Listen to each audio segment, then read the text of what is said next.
வேதாகமத்தை எடுத்து 1 தெசலோனிக்கேயர் 4ஆம் அதிகாரம் 13ஆம் வசனத்திலிருந்து 18ஆம் வசனம் வரைக்கும் வாசிக்கலாம். அன்றியும் சகோதரரே, நித்திரை அடைந்தவர்களின் நிமித்தம் நீங்கள் நம்பிக்கையற்றவர்களான மற்றவர்களைப் போல துக்கித்து அறிவில்லாதிருக்க எனக்கு மனதில்லை. இயேசுவானவர் மரித்து பின்பு எழுந்தார் என்று விசுவாசிக்கிறோமே, அப்படியே இயேசுவுக்குள் நித்திரை அடைந்தவர்களையும் தேவன் அவரோட கூட கொண்டு வருவார். கர்த்தருடைய வார்த்தையை முன்னிட்டு நாங்கள் உங்களுக்கு சொல்லுகிறதாவது, கர்த்தருடைய வருகை மட்டும் உயிரோடு இருக்கும் நாம் நித்திரை அடைந்தவர்களுக்கு முந்திக் கொள்வதில்லை. ஏனெனில் கர்த்தத்தாமே ஆரவாரத்தோடும் பிரதான தூதனுடைய சத்தத்தோடும் தேவ எக்காலத்தோடும் வானத்திலிருந்து இறங்கி வருவார். அப்பொழுது கிறிஸ்துவுக்குள் மரித்தவர்கள் முதலாவது எழுந்திருப்பார்கள். பின்பு உயிரோடு இருக்கும் நாமும் கர்த்தருக்கு எதிர்கொண்டு போக மேகங்கள் மேல் அவர்களோட கூட ஆகாயத்தில் எடுத்துக்கொள்ளப்பட்டு இவ்விதமாய் எப்பொழுதும் கர்த்தருடனே கூட இருப்போம். ஆகையால் இந்த வார்த்தைகளினாலே நீங்கள் ஒருவரை ஒருவர் தேற்றுங்கள். ஆமென். அல்லேலூயா. இந்த இடத்துல இங்கதான் எடுத்துக்கொள்ளப்படுதலை குறிச்சு வரிசை கிரமம் இருக்குது. நம்ம அதிகமா வாசிக்கிற வேத பாகம், நமக்கு பிரியமான வேத பாகம். இது எந்த சூழ்நிலையில சொல்லப்பட்டுச்சு, யாருக்கு சொல்லப்பட்டுச்சு, இதுக்கு பின்பதாக இருக்கிற பரிசுத்த ஆவியானுடைய செய்கை என்ன அப்படின்றது இந்த நாட்கள்ல முத்திரைகள் திறக்கப்பட்டுச்சு. 2000 வருஷமா இதை குறிச்சு ஸ்தாபனங்களும் உலகமும் நார்மலா பார்த்து கொண்டே இருந்துச்சு. இங்க கர்த்தருடைய வருகையை குறிச்சு தானே வரிசை கிரமம். எடுத்துக்கொள்ளப்படுதல், உயிர்த்தெழுதல். முதலாவது உயிர்த்தெழுதலை குறிச்சு, எடுத்துக்கொள்ளப்படுதலை குறிச்சு, கர்த்தருடைய வருகையை குறிச்சு 3 காரியங்களை குறிச்சு இது பேசுது. அடுத்த அதிகாரத்துக்கு போனீங்கன்னு சொன்னா கர்த்தருடைய வருகையை குறிச்சு ஆடுறோம் குறிச்சு இந்த அதிகாரங்கள் பேசுது. இதை குறிச்சுதான் இனி நம்ம பார்க்க போறோம். பிரத்யேகமா இந்த தெசலோனிக்கேயர் புஸ்தகத்தை குறிச்சு நம்ம பார்க்க இருக்கிறோம். அதை தொடர்ந்து அடுத்ததாக 2வது பவுலுடைய 2வது மிஷனரி பயணத்தை குறிச்சு பார்க்க போறோம். இன்னைக்கு நீங்க உங்களுடைய சீட் பெல்ட்டை டைட்டா போட்டுக்கணும். ஏன்னா இன்னைக்கு வேத பாடம் மாதிரி போவோம். அதனாலதான் முன்பதாகவே நான் வேதத்தை வாசிச்சுட்டு வாங்கன்னு சொன்னேன். கொஞ்சம் நீங்க பொறுத்து கொள்ளுன்னு சொல்லி கர்த்தராகிய இயேசு கிறிஸ்து நாமத்துல கேட்டுக்கொள்கிறேன். நம்மளாம் ஜெபிக்கலாம். கர்த்தராகிய இயேசு கிறிஸ்துவே, இந்த நாளில கூட மீண்டும் ருசியாய் நாங்கள் அதிகமா எங்களை நேசித்து அப்பா, அதனால நீர் எங்களோட கூட பேச போகிற காரியங்களுக்காய் கூட நன்றி அப்பா. நீங்க இரவும் பகலும் வேதத்துல அப்பா பிரியமாயிருந்த தியானமாய் இருக்கிற மனுஷன் பாக்கியவான். அவன் நீர்க்கால்களின் ஓரமாய் நடப்பட்டு தன் காலத்துல தன் கனியை கொடுக்கிற இலை உதிரா மரத்தை போல இருப்பான் என்று சொல்லப்பட்டிருக்கிறது ராஜா. அப்ப அந்த நாளில கூட நீர் எங்களோடு கூட பேசுங்க. உடைய பரிசுத்த ஆவியானவர் எங்களோடு கூட இடைப்படுவீராக. உடைய பிரசன்னம் எங்களை தாங்கட்டும். உங்களுடைய பலம் எங்களோடு கூட வரட்டும் ராஜா. இதனால விளக்க போகிற வேத பாகங்களுக்காய் நன்றி. பரிசுத்த ஆவியானவர் நீர்தாமே இறங்கி வந்த ஐயா, நீர் எங்களோட கூட பேசுங்க அப்பா. வேத பாடத்தை கத்தாவே அப்ப நல்ல விதத்துல புரியும்படிக்கான தன்மைகளை கூட்டி கொடுங்க அப்பா. இதுல இருந்து நாங்கள் கற்றுக்கொள்ள இருக்கிற பாடத்தையும் கூட எங்கள் வாழ்வில நாங்கள் என்ன செய்ய வேண்டும் என்பதை கூட அறிய கிருபையை கூட்டி கொடுங்க அப்பா. வேதத்துல அப்பா காணும்படிக்கான கண்களை திறக்கும்படியாய் வேத வசனம் சொல்லுகிறது. எங்களுடைய ஆவிக்குரிய கண்களை கூட இந்த நாள்ல பேச போற காரியங்களுக்காய் திறந்துடலுங்க அப்பா. போகும்போது வெறுமனே போகாதபடிக்கு அப்பாவுடைய ஆவிக்குரிய வெளிப்பாடுகளை பெற்றுக்கொண்டு போக கிருபையை கூட்டி கொடுங்க. இந்த செய்தியை கேட்கிற யாவரையும் ஆசீர்வதிங்க. பிள்ளைகளை கரம் இருக்கட்டும். இயேசு கிறிஸ்துவின் பரிசுத்த நாமத்திலே ஆமென். நம்ம விதமாய் உட்காரலாம்.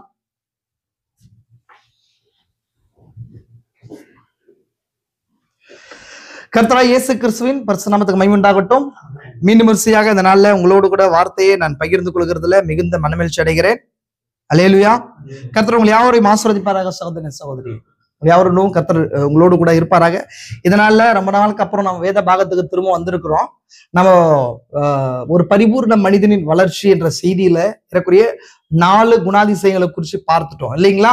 இன்னைக்கு சரி கொஞ்சம் டைவர்ட் பண்ணி நம்ம ஆல்ரெடி ஒரு 5-6 மாசத்துக்கு முன்னாடி, குறைஞ்சது 6 மாசமா இருக்கும், பவுலுடைய மிஷனரி பயணங்களை குறிச்சு பார்த்தோம். இதெல்லாம் ஏன் பாக்குறோம்னு சொன்னா, நான் ஆல்ரெடி உங்களுக்கு சொல்லியிருக்கிறேன், வேத வார்த்தையில கட்டப்படாத சபையும் வேத வார்த்தையில வெளிப்பாட்டுல கட்டப்படாத நபரும் சோதனையில நிற்க முடியாது இல்லைங்களா? 1 கொரிந்தியர் சொல்லப்படுது, இவைகள்லாம் நமக்கு திருஷ்டாந்தங்களா எழுதப்பட்டிருக்குதுன்னு சொல்லி. அவனோட வாழ்க்கையில நடக்கிற எல்லா காரியங்களும், பழைய ஏற்பாட்டுல நடந்த எல்லா விஷயங்களும் புதிய ஏற்பாட்டுக்கு திருஷ்டாந்தமா பவுல் கொரிந்தியர் புஸ்தகத்துல சொல்றார். முதல் யாத்திரையின் அனுபவங்களை எடுத்து அவர் பவுல் என்ன பண்றாரு, கொரிந்தியருக்கு எழுதுறார். அப்போ அதே போல இது எல்லாமே நம்ம முன்பதாக இருக்கிற நபர்கள், மேகம் போன்ற இவ்வளவு திறனான சாட்சிகள் எதுக்காக வைக்கப்பட்டிருக்குதுன்னு சொன்னா, அவங்க வாழ்க்கையில சோதனை வரும்போது எவ்விதமா மேற்கொண்டாங்க, ஊழியத்துல எவ்விதமா மேற்கொண்டாங்க, என்னென்ன காரியங்களை செய்தாங்க அப்படின்னு தெரிஞ்சா மட்டும்தான் நம்ம உட்காந்து வெறும் ஜெபம் மட்டும் பண்ணாம ஃபர்ஸ்ட் அதை எப்படி புரிந்து கொள்ளும், அந்த வெளிப்பாடை புரிந்து கொண்டு அதுக்கப்புறம் எதுக்காக ஜெபம் பண்ணோம், எந்த பலத்தை தேவனிடத்தை வேண்டி கேட்கணும்ன்றதை புரிந்து கொள்ள முடியும். அதனாலதான் வேதத்துல அதிகமா கட்டப்படணும். நான் செய்திகள் எல்லா செய்திகளும் மிக்ஸ் பண்ணி நான் கொண்டு கொண்டிருக்கிறேன். வேதத்தை குறிச்சும் வாசிக்கிறதுக்கும் உங்களுக்கு அதிகமா நான் இன்சஸ்ட் பண்ணிட்டு இருக்கிறேன் இல்லைங்களா. வேதம் புரியாம உங்களுக்கு செய்தி என்ன பண்ண முடியாது, புரிந்து கொள்ள முடியாது இல்லைங்களா. தீர்க்கதரிசி வாழ்க்கை புரியாம செய்தியும் புரிந்து கொள்ள முடியாது. நான் அடிக்கடி சொல்றது. அப்போ செய்தியும் வேதமும் புரியாம இந்த காலத்துல என்ன நடந்து கொண்டிருக்கிறது, என்னோட உயிர்த்தெழுதல் எங்க இருக்குது, என்னுடைய எடுத்துக்கொள்ளப்படுதல் எங்க இருக்குது, நான் என்னுடைய உலகத்தின் காரியத்தில் எப்படி விடுபடுவது, எதுவுமே புரியாது. ஸ்தாபனத்தை போலதான் என்ன பண்றேன், நான் பேன்னு சொல்லி போய்கொண்டேதான் இருப்பேன் இல்லைங்களா. முழுமையான ஒரு உச்சிலமான விடுதலை, ஒரு ஃப்ரேம் ஒர்க் எனக்கு இல்லாம இருக்கும் பட்சத்துல நான் எதையுமே என்ன பண்ண முடியாது, என்னுடைய கோலை அச்சீவ் பண்ண முடியாது. இன்னைக்கு நமக்கு தேவையானது ஹார்ட் ஒர்க் கிடையாது.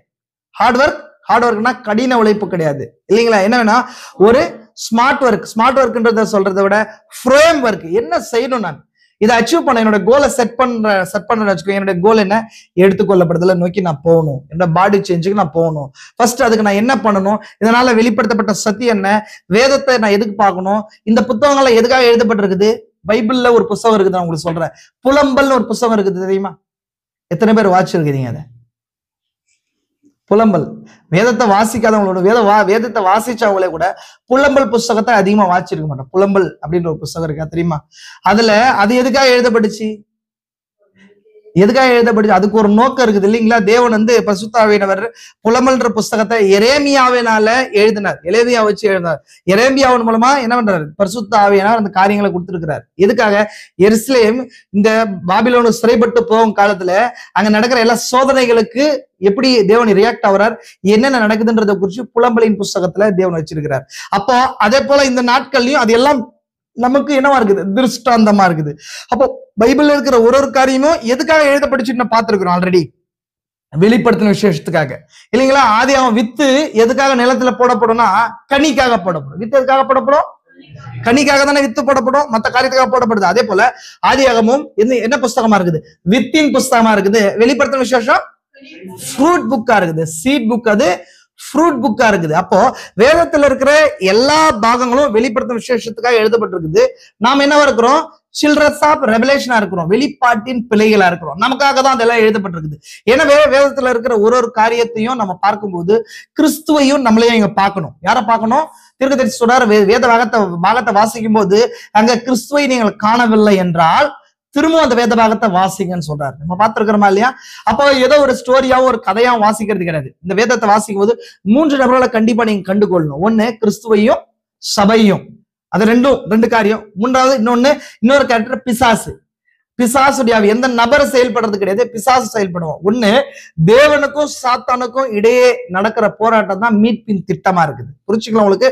அப்ப எனவே இன்னைக்கு நம்ம பார்க்க போற செய்தி பாத்தீங்கன்னு சொன்னா நல்லா கொஞ்சம் எனக்கு டிஸ்கஸ் கொஞ்சம் சப்போர்ட் பண்ணணும்னு சொல்லி நான் கேட்கிறேன். கொஞ்சம் பொறுமையா தான் சொல்றேன்.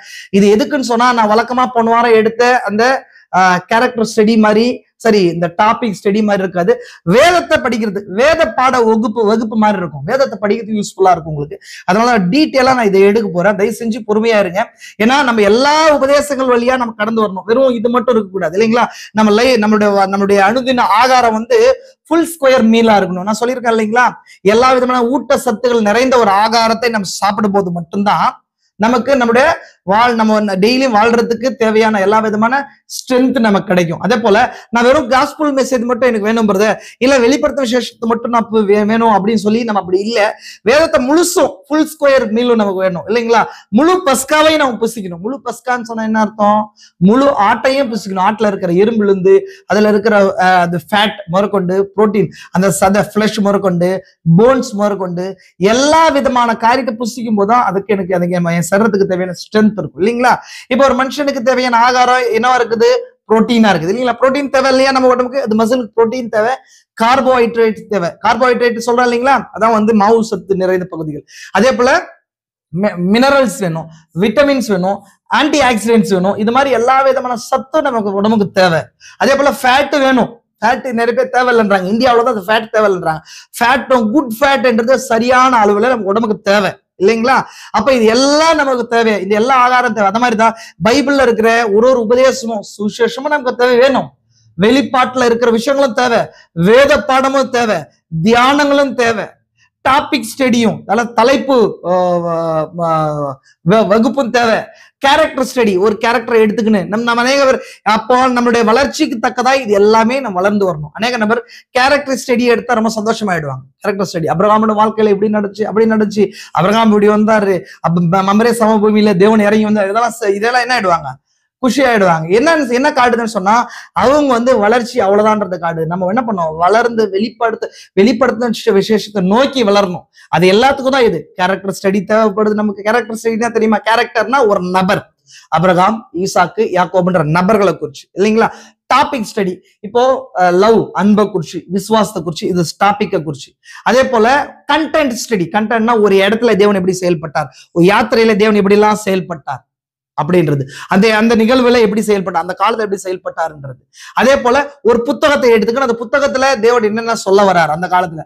இந்த மாதிரி வெவ்வேறு பகுதிகளா நம்ம என்ன பண்றோம், வேத சத்தியங்களை புரிந்து கொள்றோம். அது எல்லாமே நம்ம வெளிப்படுத்துற விஷயத்தை புரிந்து கொள்றது ஏதுவா அமையுது இல்லைங்களா. ஏன்னா வெளிப்படுத்த விசேஷத்துலாம் யார் இருக்கிறது, நம்ம இருக்கிறோம். புரிஞ்சுங்களா உங்களுக்கு. நான் ஃபர்ஸ்ட் ஃபவுண்டேஷன் தான் போடுறேன், ரொம்ப பொறுமையா சொல்றேன். தயவு செஞ்சு கொஞ்சம் என்கேஜ் ஆயிருங்க. தூக்கம் வந்தா தயவு செஞ்சு நான் சொல்றேன், முன்னாடியே சொல்லிடுறேன். ஏன்னா இந்த வேதத்தை குறிச்சு இருக்குது. ஏன்னா இந்த பகுதியெல்லாம் நம்ம கண்டிப்பா வாசிச்சிருக்க மாட்டோம். எதுக்கு நான் பிடிச்சு இதை வாசிக்கிறேன்னு சொன்னா, ஒரு நாள்ல வாசிக்கிறவங்களுக்கு ரொம்ப பிரயோஜனமா இருக்கும். தயவு செஞ்சு தூக்கம் வந்துச்சுன்னா போய் ஃபேஸ் வாஷ் பண்ணிட்டு வாங்க. நான் என்ன பண்ண மாட்டேன், கோவப்பட மாட்டேன். ஏன்னா இந்த ஸ்டடி அது விதமா தான் இருக்கும். தயவு செஞ்சு பொறுத்துக்கோங்க. நான் கொஞ்சம் சீக்கிரமா முடிக்கிறதுக்கு பாக்குறேன். 2 பகுதிகளா இருக்கும். ஒண்ணு பவுலுடைய 2ஆம் மிஷனரி பயணம், அதே போல தெசலோனிக்கேயருக்கு எழுந்த நிருபம். 2த்தையும் இன்னைக்கு நம்ம பார்க்கலாம். புரிஞ்சுங்களா உங்களுக்கு, புரிஞ்சுங்களா. என்னோட கூட டிராவல் பண்றீங்களா. நீங்க நடுவில் வரும்போது கொஞ்சம் பேசுறீங்க சொன்னா உங்களுக்கு தூக்கம் வராது. நான் பாருங்க, நான் எவ்வளவு சப்போர்ட் பண்றேன் உங்களுக்கு. ஏன்னா இது ரொம்ப டஃபா இருக்கு போகுது. அதனால நான் சொல்றேன், வெளிப்பாடு பேசும்போது கத்தி கூச்சல் போட்டுருவோம். இந்த காரியம் எல்லாம் வேதத்தை நம்ம வாசிக்காம இருக்கிறதுனால என்ன ஆகுதுன்னு சொன்னா தூக்கம் வந்துடும். என்னன்னா இங்கேயோ இருக்குது, ஏதோ பேர் இருக்கு, என்ன ஒண்ணுமே புரியல. பைபிளை நம்ம ரொம்ப நேசிச்சிங்க சொன்னா இது எல்லாமே உங்களுக்கு ஈஸியாயிடும். அது அந்த ஜனங்களோட, நபர்களோட, இடங்களோட உங்களை கனெக்ட் பண்ணிக்கலாம். புரியுதுங்களா உங்களுக்கு. அப்ப அந்த இடத்தோட கனெக்ட் பண்ணலாம். இப்ப அத்தனைய பட்டணத்தை குறிச்சு நம்ம படிக்கிறோம்னு வச்சுக்கோங்களேன். அந்த இடத்தோட நம்ம காலத்தை நீங்க கனெக்ட் பண்ணீங்க சொன்னா உங்களுக்கு அது புரிஞ்சிடும். ரொம்ப பெரிய கஷ்டமெல்லாம் கிடையாது. பிலிப்பி பட்டணத்தை குறிச்சு நீங்க படிக்கிறீங்கன்னு வச்சுக்கோங்களேன். அந்த ஜனங்களோட இந்த காலத்தை நீங்க பொருத்தி அந்த ஆவிகள் தான் இங்க செயல்படுது. ஆவிகள் என்னைக்குமே என்ன வருதுல, மறிக்கிறதுல. அந்த ஆவிகள் தான் டிரான்ஸ்பர் ஆகி இந்த காலத்துல செயல்படுது. பரிசுத்த ஆவி எப்படி கிறிஸ்து மரிச்சு பரிசுத்த ஆவியே பெந்தகோஸ்தேல கொடுத்தாரோ, அதே போல யூதாசுக்குள்ள இருந்த கேட்டின் மகனுடைய ஆவிதான் திரும்பமா சபைக்குள்ள வந்துச்சு, அந்தி கிறிஸ்துவின் ஆவி. அப்போ காலங்கள் முழுசும் ஆவிகளை வெவ்வேறு இடத்த செயல்படுத்த கனெக்ட் பண்ண முடியும் நம்மளால. புரிஞ்சுக்கலாம் உங்களுக்கு. சரி, நம்ம ஆல்ரெடி நம்ம பார்க்கலாம். உள்ள போலாமா? எல்லாம் ரெடியா இருக்கிறீங்களா? கொஞ்சம் அட்ஜஸ்ட் பண்ணிக்கோங்க இந்த நாள்ல. ஏன்னா கண்டிப்பா நான் எடுத்தே ஆகணும். இது எல்லாமே எதுவுமே நான் சொல்றேன், எந்த செல்ஃப்லயும் நம்ம அடங்கிடக்கூடாது. நான் அடிக்கடி சொல்றது, இந்த செல்ஃப்ல இருந்துக்கூடாது. இந்த செல்ஃப் இவர் காஸ்பல் மட்டும் தான் பிரதர், இவர் வெளிப்பாடு மட்டும் தான் பிரதர், இவர் வெறும் ஹிஸ்டரியை மட்டும் பேசுறாரு பிரதர், அப்படி இருக்கக்கூடாது. உங்களுக்கு உங்க ஆத்மாவுக்கு தேவையான எல்லா ஆகாரத்தையும் நான் கொடுக்கணும். ஒருவேளை இது கசப்பா இருக்கலாம், ரொம்ப சப்புன்னு இருக்கலாம் அந்த ஆகாரம். ஆனா இதுவுமே உங்க ஆத்மாவுக்கு தேவையான காரியமா இருக்குது. விசுவாசிக்கிறீங்களா? சரி, நான் சின்ன ரீகால் மட்டும் சொல்றேன், உங்களுக்கு புரிஞ்சுக்கோங்க. ஏற்கனவே நம்ம கொலைசெயர் புஸ்தகத்தை எடுக்கும்போது முதலாவது மிஷனரி பயணத்தை எடுத்தோம். ஞாபகம் இருக்கா? எத்தனை பேருக்கு ஞாபகம் இருக்குது? 5-6 மாசத்துக்கு முன்னாடி எடுத்தோம். யூடியூப்ல பார்த்தவங்களுக்கு தெரிஞ்சிருக்கும். இங்க இருக்கிறவங்க கூட எடுத்தீங்க. அது மறந்து போயிருங்க. ஏன் மறந்து போயிருக்கோம்னா நம்ம வேதத்தை தொடர்ந்து என்ன பண்றது இல்லை, வாசிக்கிறதுல கனெக்ட் இல்லாததுனால போயிருக்கும். நீங்க ஃப்ரீயா இருக்கும்போது வேதத்தை வாசிக்கும் போது, கொலைசெயர் புஸ்தகத்தை வாசிக்கும் போது யூடியூப்ல நம்ம போட்டிருக்கிறோம். எளிய விதத்துல பவுலுடைய முதலாவது மிஷனரி பயணத்தை நம்ம எடுத்திருக்கிறோம், போய் பாருங்க. சரி, இது எதுக்கு பிரதர் பார்க்கணும், எனக்கு என்ன யூஸ் அப்படின்ற அந்த கேள்வி வருது இல்லைங்களா. ஒரு வேத பாகத்தை தியானிக்கும் போது அது எனக்கு என்ன யூஸ் அப்படின்றத குறிச்சு நம்ம பார்க்கிறோம். எனக்கும், என் வாழ்க்கைக்கும், என் சபைக்கும், என்னுடைய சொசைட்டிக்கும், என் வாழ்க்கையில எப்படி அது பொருந்துதுன்றதுனால்தான் என்னோட கனெக்ட் ஆகலன்னு சொன்னா நமக்கு என்ன ஆயிடும், தூக்கம் வந்துடும், சோறு வந்துடும், அசதி வந்துடும். அதான் ஃபேக்ட். புரியுதுங்களா? நான் ஒரு காரியம் என்ன, பவுல் எங்கேயோ மினிஸ்ட்ரி பண்ணாரு, எனக்கு என்ன அப்படின்றதுல அப்படின்னு சொல்லி நம்ம நினைச்சோம் சொன்னா அது புரியாது. நல்லா புரிஞ்சுங்க. Paul alpha age messenger. Paul யாருங்க? Alpha age. நம்ம எங்க இருக்கிறோம், எந்த காலத்துல இருக்கிறோம், நீங்க பேசணும். ஒமேகா ஏஜ்ல இருக்கிறோம். ஆல்பா ஒமேகா ஏன் சொல்றேன்னு சொன்னா, கிரேக்க வார்த்தையில ஆல்பான்றது ஏ அப்படின்றது, ஒமேகான்றது இசட்ன்றது இல்லைங்களா. அப்போ ஆல்பா ஏஜ் மெசஞ்சர் பால் தொடக்கம் அதுதான். அப்போ அந்த ஆல்பா ஏஜ்ல தேவன் எப்படி கிரியை செஞ்சார், அதான் திரும்பமா இந்த காலத்துல தேவன் அதே விதமா தான் கிரியை செய்து கொண்டு வருகிறார் இல்லைங்களா. நம்ம திரும்ப எங்க வந்திருக்கிறோம், நியூ ஆல்பா ஏஜ்ல வந்திருக்கிறோம் இல்லைங்களா. நம்ம எங்க வந்திருக்கிறோம், திரும்ப ஆதி பெந்தகோஸ்தைக்கு திரும்பி இருக்கிறோம், அங்கிருந்து தொடங்கி இருக்கிறோம். அதே உபதேச பவுலின் உபதேசத்துல அஸ்திபாரம் இடப்பட்டிருக்கிறோம் கரெக்டுங்களா. தீர்க்கதரிசி அங்க காலத்துறைக்கு அப்பால் போகும்போது, beyond the curtain of time போகும்போது அவருக்கு என்ன சொல்லப்படுது, நீ இப்போ நீ பிரசங்கம் பண்ண அந்த செய்திக்காக நீ கணக்கு ஒப்புவிக்க வேண்டும் சொல்லப்படுது இல்லைங்களா. அப்ப தீர்க்கதரிசி என்ன சொல்றாரு ஞாபகம் இருக்கா, பவுலும் மற்றவர்களும் அவங்களும் கணக்கு ஒப்புவிக்கணுமான்னு சொல்லி கேட்கிறாரா. அப்போ கவலை கிடையாது எனக்கு அப்படின்றார். ஏன் கவலை கிடையாது அப்படின்னு சொன்னா, பவுல் என்ன பிரசங்கிச்சாரோ அதையே நான் பிரசங்கிக்கிறேன். அப்போ இங்க சபை காலத்துக்கும் உபதேசத்துக்கும் பெஞ்ச் மார்க் எதுன்னு சொன்னா பவுலுடைய உபதேசம். நீ எபேசு சபையின் காலம் என்ற செய்தி நீங்க வாசிச்சீங்கன்னா தீர்க்கதரிசி சொல்லுவாரு, 7 சபை காலங்களை டிராயிங்கா அமைக்கும் போது 7 சபை காலங்களுக்கான அந்த அந்த லைனை தீர்க்கதரிசி கொண்டு வரும்போது ஒரு சபை காலம் எப்படி இருக்கணும், அந்த சபை கால உபதேசம் என்ன, அந்த சபை காலத்துடைய நிலை என்ன, அதே போல சபை காலத்துடைய செய்தியாளன் யாருன்றத பரிசுத்த ஆவியானவர் செய்தியாளனாகிய தீர்க்கதரிசி மூலம் வெளிப்படுத்தி இருக்கிறார். அப்ப தீர்க்கதரிசி சொல்றாரு, இந்த சபை காலத்தின் தூதன் யாருன்னு சொன்னா பவுலா இருக்கிறான் இல்லைங்களா. அப்போ அதுக்கு தீர்க்கதரிசி அநேக விதமான வசனங்களை சொல்றாரு. அடுத்தது நான் அந்த காரியத்துக்கு நான் போயிருப்ப சொல்றேன். அப்போ பவுல் தான் செய்தியாளன், பவுல் மூலமா வந்த உபதேசம் தான் சபைக்கான பெஞ்ச் மார்க். அப்போ அந்த பெஞ்ச் மார்க்கை வச்சுதான் என்ன பண்ணணும்னு சொன்னா எல்லா சபைகளையும் மெஷர் பண்ணணும். புரியுதா உங்களுக்கு. இப்போ நீங்க எக்ஸாம் எழுதணும்னு வச்சுக்கோங்களேன், நல்லா கவனிங்க. ஒரு எக்ஸாம் எழுதும் போது எக்ஸாம் திருத்தறதுக்கு டீச்சர் கரெக்ஷன் பண்றதுக்கு இல்ல சரி அந்த மார்க்ஸ் கரெக்ஷன் பண்ணுவாங்க இல்லைங்களா. அதுக்கு என்ன பண்ணுவாங்கன்னு சொன்னா கீ ஆன்சர் ரெடி பண்ணுவாங்களா இல்லையா. கீ ஆன்சர்னா என்னங்க, அந்த கொஸ்டினுக்கு ஒரு கீ ஆன்சர் என்னங்க, ஆன்சர் ரெடி பண்ணுவாங்க. அப்ப அதை வச்சு என்ன பண்ணுவாங்க, திருத்துவாங்க, அதுதான் பார்ப்பாங்க. அந்த மாதிரி தீர்க்கதரிசி என்ன சொல்றாரு சொன்னா, சபை காலங்கள்ல 2000 வருஷமா கிறிஸ்துவ சமுதாயம் வாழ்ந்து வந்ததுக்கு தேவன் எவ்விதமான உபதேசத்தை கொடுத்தாரு, தேவன் என்ன சபையில எப்படி இருக்கணும் விரும்பினார் அப்படின்ற எல்லாத்துக்கும் கீ ஆன்சர் எதுன்னு சொன்னா பவுலுடைய உபதேசம் தான்றார். அப்ப அதனாலதான் பவுலுடைய ஊழியத்தையும் பவுலுடைய உபதேசத்தையும் பவுல் செய்த எல்லா காரியங்களையும் பவுல் கூட இருந்தவர்களையும் எல்லாத்தையும் புரிந்து கொள்ளும் போது நம்ம இன்னைக்கு என்னவா இருக்கணும், நம்மளுடைய ஊழியம் எப்படி இருக்கணும், ஒரு சபை எப்படி இருக்கணும், இது எல்லா காரியமும் அதுல இருக்குது இல்லைங்களா. தீர்க்கதரிசி சொல்றாரா, புதிய ஏற்பாட்டை எழுதுனது யாருன்னு சொல்றாரு, புதிய ஏற்பாட்டை எழுதுனது யாரு, எபிரேயர் சீரியஸ் வாசிக்கும் தெரியும். தீர்க்கதரிசி சொல்றாரு, பழைய ஏற்பாட்டை எழுதுனது மோசே, புதிய ஏற்பாட்டை எழுதுனது பவுல். நீங்க புத்தகத்தை வாசிக்கல நினைக்கிறேன், அதனாலதான் முழிக்கிறீங்க. நான் ஆல்ரெடி நிறைய முறை செய்தியை சொல்லியிருக்கேன். அப்போ எபிரேயர்ல புத்தகத்துல புதிய ஏற்பாட்டை எழுதுனது பவுல் என்றார். ஏன்னா சுவிசேஷங்கள் புதிய ஏற்பாடு கிடையாது, இயேசு கிறிஸ்துடைய வாழ்க்கை வரலாறு சொல்லுது இல்லைங்களா. நீ புதிய ஏற்பாடுன்றது பவுல் சொல்றாரு இல்லையா, என் ரத்தத்தினாலாகிய புதிய உடன்படிக்கைன்னு சொல்லி. அப்போ சபைக்கான இன்ஸ்ட்ரக்ஷன் உபதேசங்கள்லாம் பவுலினால் போடப்பட்டுச்சு, விசுவாசிக்கிறீங்களா. அப்ப அதனால பவுலுடைய நிருபத்தை பாக்குறோம். அதனாலதான் பவுல் புதிய ஏற்பாடு ஆல்ரெடி சொல்லியிருக்கேன். புதிய ஏற்பாட்டுல எத்தனை புத்தகம் இருக்குது, புதிய ஏற்பாட்டுல எத்தனை புத்தகம் இருக்குதுங்க, நம்மளா கிறிஸ்டியன்ஸ் தானே. உங்களை பார்க்கும்போது எனக்கு ஆச்சரியமா இருக்குது, புதிய ஏற்பாட்டுல 27 புத்தகமா இருக்குது. யாராவது வெளியில பார்த்தாங்கன்னு யூடியூப்ல பார்த்தா சிரிப்பாங்க, தயவு செஞ்சு சொல்றேன், இப்படி எல்லாம் இருக்காதீங்க. நான் கூலா பேசிட்டு இருக்கிறேன். புதிய ஏற்பாட்டுல 27 புத்தகங்கள் இருக்கு இல்லைங்களா. 4 புத்தகங்கள் சுவிசேஷங்கள். பவுல் எத்தனை புத்தகம் எழுதினாரு, 14 புத்தகங்கள், 13 புத்தகங்கள் புறஜாதிக்கு எழுதுறாரு. ஒரு புத்தகம் எபிரேயர் புத்தகம் மட்டும் தன் யூதர்களுக்கு எழுதுறாரு. அப்ப 14 ஒரு 4 எவ்வளவு ஆச்சு, 18 ஆச்சு. 18 ஆச்சுங்க. வெளிப்படுத்தின விசேஷம் 1 19 ஆச்சு இல்லைங்களா. யூதா 1 ஒரு புத்தகத்தை மட்டும் சொல்றேன் 20 ஆச்சு. யாக்கோபு 1 21. 3 யோவான் இருக்கு, எவ்வளவு ஆச்சுங்க 24. பேதுரு 2 26. அதுக்கப்புறம் கடைசி 1 என்னங்க, அடுத்த புத்தகம் என்னங்க, வெளிப்படுத்தின விசேஷத்தை சொல்லிட்டோம். 27 புத்தகங்கள் மொத்தம் பவுலினால் எழுதப்பட்டுச்சு இல்லைங்களா. அப்போ ஒரு 4 ஒரு 14. பிலமோன் எல்லாம் கிடையாது, பிலமோன் இதுக்குள்ளே வருது.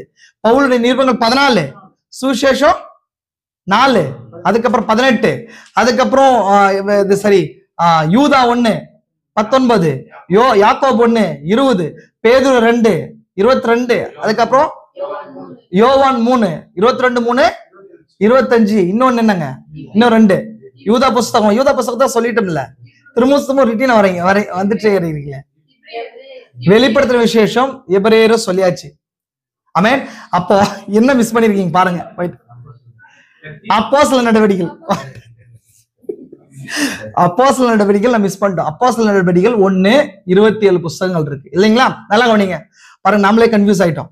அப்ப நல்லவரே நல்ல வேலை பாருங்க, வேதத்தை நீ நல்லா தியானிக்கணும், இந்த காரியத்துல தியானிக்கணும். ஏன்னா புதிய ஏற்பாடு முழுசும் உங்களுக்குள்ள இருக்கணும். சரி, நம்ம பார்க்கலாம். அப்போ பவுல் என்ன பண்றாரு சொன்னா 14 புஸ்தகங்களை எழுதுறாரு. நான் ஆல்ரெடி உங்களுக்கு சொல்லியிருக்கேன், திரும்ப ரீகால் நான் பண்றேன், புரிஞ்சுக்கோங்க.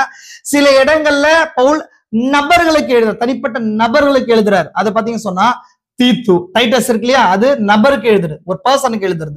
தீமோத்தேயு நபருக்கு எழுதுறது. பிலமோன் நபருக்கு எழுதுறது, இல்லைங்க, தனிப்பட்ட நபர்களுக்கு எழுதுறாரு.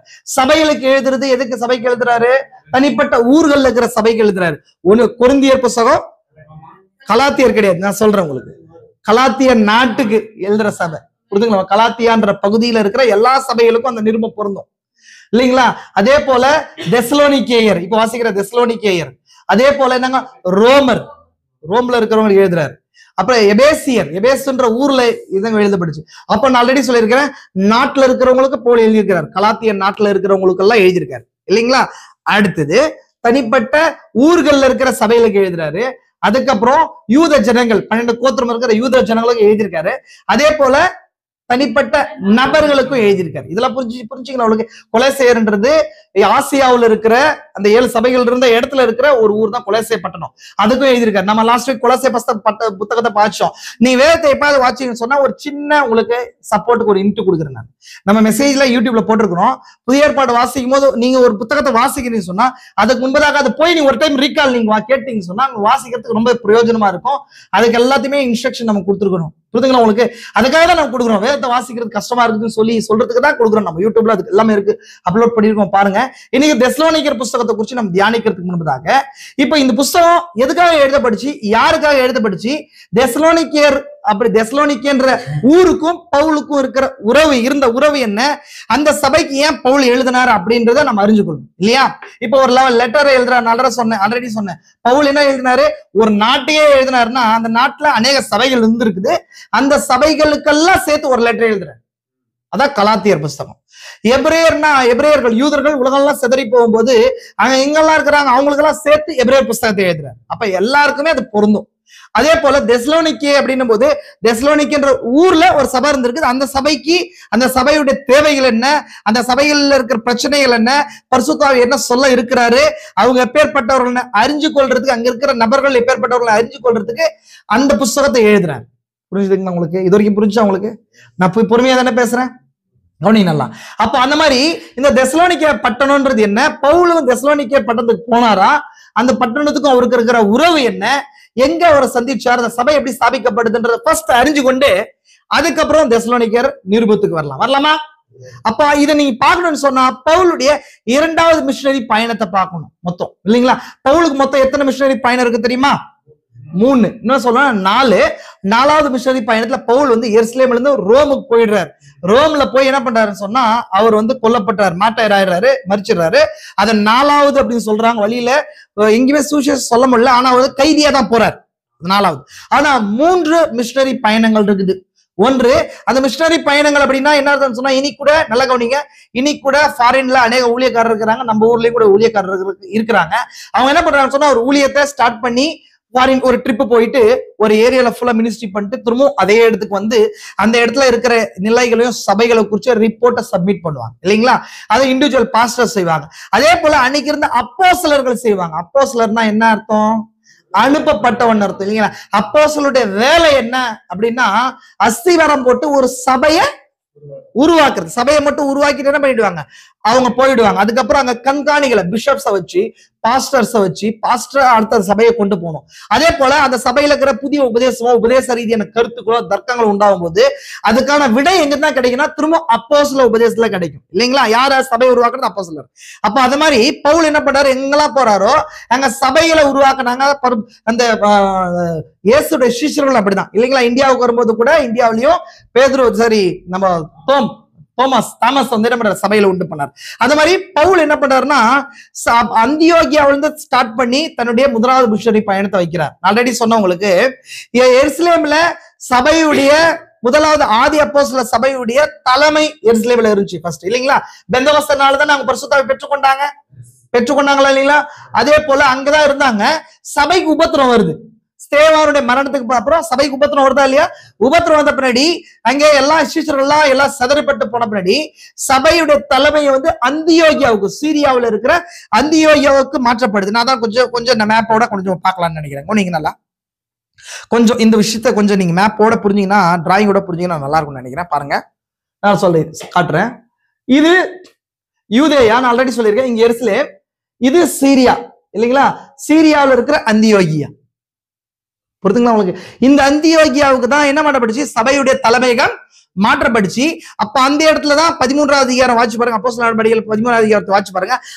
அந்த சபையில யார் பாஸ்டரா இருந்தா, யார் கண்காணியா இருந்தா, யார் தீர்க்கதரிசியா இருந்தா, யார் போதகரா இருந்தான்னு சொல்லி ஒரு லென்த்தான எக்ஸ்பிளனேஷன் அங்க கொடுக்கப்பட்டிருக்கும். அப்போஸ்தலர் 13வது அதிகாரம் வாட்சி பாருங்க. நீ வீட்டுல போய் வாட்சி பாருங்க. நான் சொல்ற விஷயங்கள்லாம் இருக்கும். ஓகேங்களா? அப்ப அப்படி இருக்கும்போது பவுல் என்ன பண்றாருன்னா, மிஷனரி பயணத்தை பவுலும் சீலாவும் என்ன பண்றாருங்க, ஸ்டார்ட் பண்ணி போய் அகாயாவிலையும் ஆசியாவிலும் சுத்திட்டு திரும்ப அப்படியே வந்து அந்தியோகியாவுக்கு வந்து சப்மிட் பண்றாங்க. என்ன சப்மிட் பண்றாங்க? ரிப்போர்ட்டை சப்மிட் பண்றாங்க. அந்த சபையால அனுப்பப்பட்டாங்க, நீங்க போய் என்ன பண்ணுங்க, சுவிசேஷத்தை சொல்லிட்டு வாங்கன்னு சொல்லி போகும்போது பர்னபாவும் பவுலும் என்ன பண்றாங்க, போறாங்க. மார்க்கோ கூட்டு போறாங்க. ஆசியாவிலையும் அங்க இருக்கிற கலாத்தியாவிலையும் பிரிகியாவிலையும் 3 4 நாடுகள் இருக்குன்னு வச்சுக்கோங்களேன். இங்க பாருங்க, இந்த இடம் தான் ஃபர்ஸ்ட் நடந்திருக்கு. இங்க இருந்து சைப்ரஸ் தீவு, இந்த சீப்ரு தீவுன்னு வாசிக்கிறீங்களா பைபிள்ல? அந்த சீப்ரு தீவு தான் யாருடையதுன்னு சொன்னா பர்னபாவுடைய சொந்த ஊர் சைப்ரஸ். இன்னைக்கு இருக்கிற சைப்ரஸ், இன்னைக்கும் அந்த ஊர் இருக்கு. அந்த சீப்ரு தீவுன்ற தீவு தான் வருது. அப்போ இங்க வந்து என்ன பண்றான்னு சொன்னா பம்பிலியா அப்படின்ற இந்த நாடு, அதுக்கப்புறம் கலாத்தியா நாடு, அதுக்கப்புறம் சிலிசியா, இந்த மாதிரி இடத்துல எல்லாம் கொஞ்சம் மினிஸ்ட்ரி பண்ணிட்டு திரும்ப வந்து அந்தியோகியம் சொல்றாங்க. இந்த மாதிரி நாங்க என்ன பண்ணோம், போய் அங்க சபைகளை ஸ்தாபிச்சோம். அவங்க இங்க இந்த மாதிரி பிரச்சனை எல்லாம் இருக்குதுன்னு சொன்னாங்க. அதான் ஃபர்ஸ்ட் மிஷனரி ஜர்னி நம்ம யூடியூப்ல எடுத்திருக்கோம். ஒரு டைம் பாருங்க, நான் அதை குறிச்சு எடுக்கல. இப்ப செகண்ட் நம்ம போலாம். இப்போ இது முடிச்ச உடனே செகண்ட் மிஷனரி ஜர்னி ஸ்டார்ட் ஆகுது. கவனிக்கிறீங்களா? செகண்ட் மிஷனரி ஜர்னி ஸ்டார்ட் ஆகுது. அது எங்க ஸ்டார்ட் ஆகுதுன்னு சொன்னா 15வது அதிகாரத்துடைய லாஸ்ட்ல ஸ்டார்ட் ஆகுது. அப்போஸ்தலர் நடவடிக்கைகள் 15வது அதிகாரத்துடைய லாஸ்ட்ல ஸ்டார்ட் ஆகுது. 16வது அதிகாரத்துல இருந்து தொடங்கி 18வது அதிகாரம் வரைக்கும் வரும். கவனிக்கிறீங்களா சொல்ற விஷயம்? 18வது அதிகாரம் வரைக்கும் இது கன்னியும் வரும். இதை நான் ஷார்ட்டா ஒரு விஷயத்தை அப்படியே நான் எக்ஸ்பிளைன் பண்ணி உங்களுக்கு நான் சொல்றேன். கவனிங்க நல்லா. அப்போ இங்க பாருங்க, அதெல்லாம் நான் சொல்றேன் உங்களுக்கு. தெசலோனிக்கேயர் இங்கதான் இருக்கு.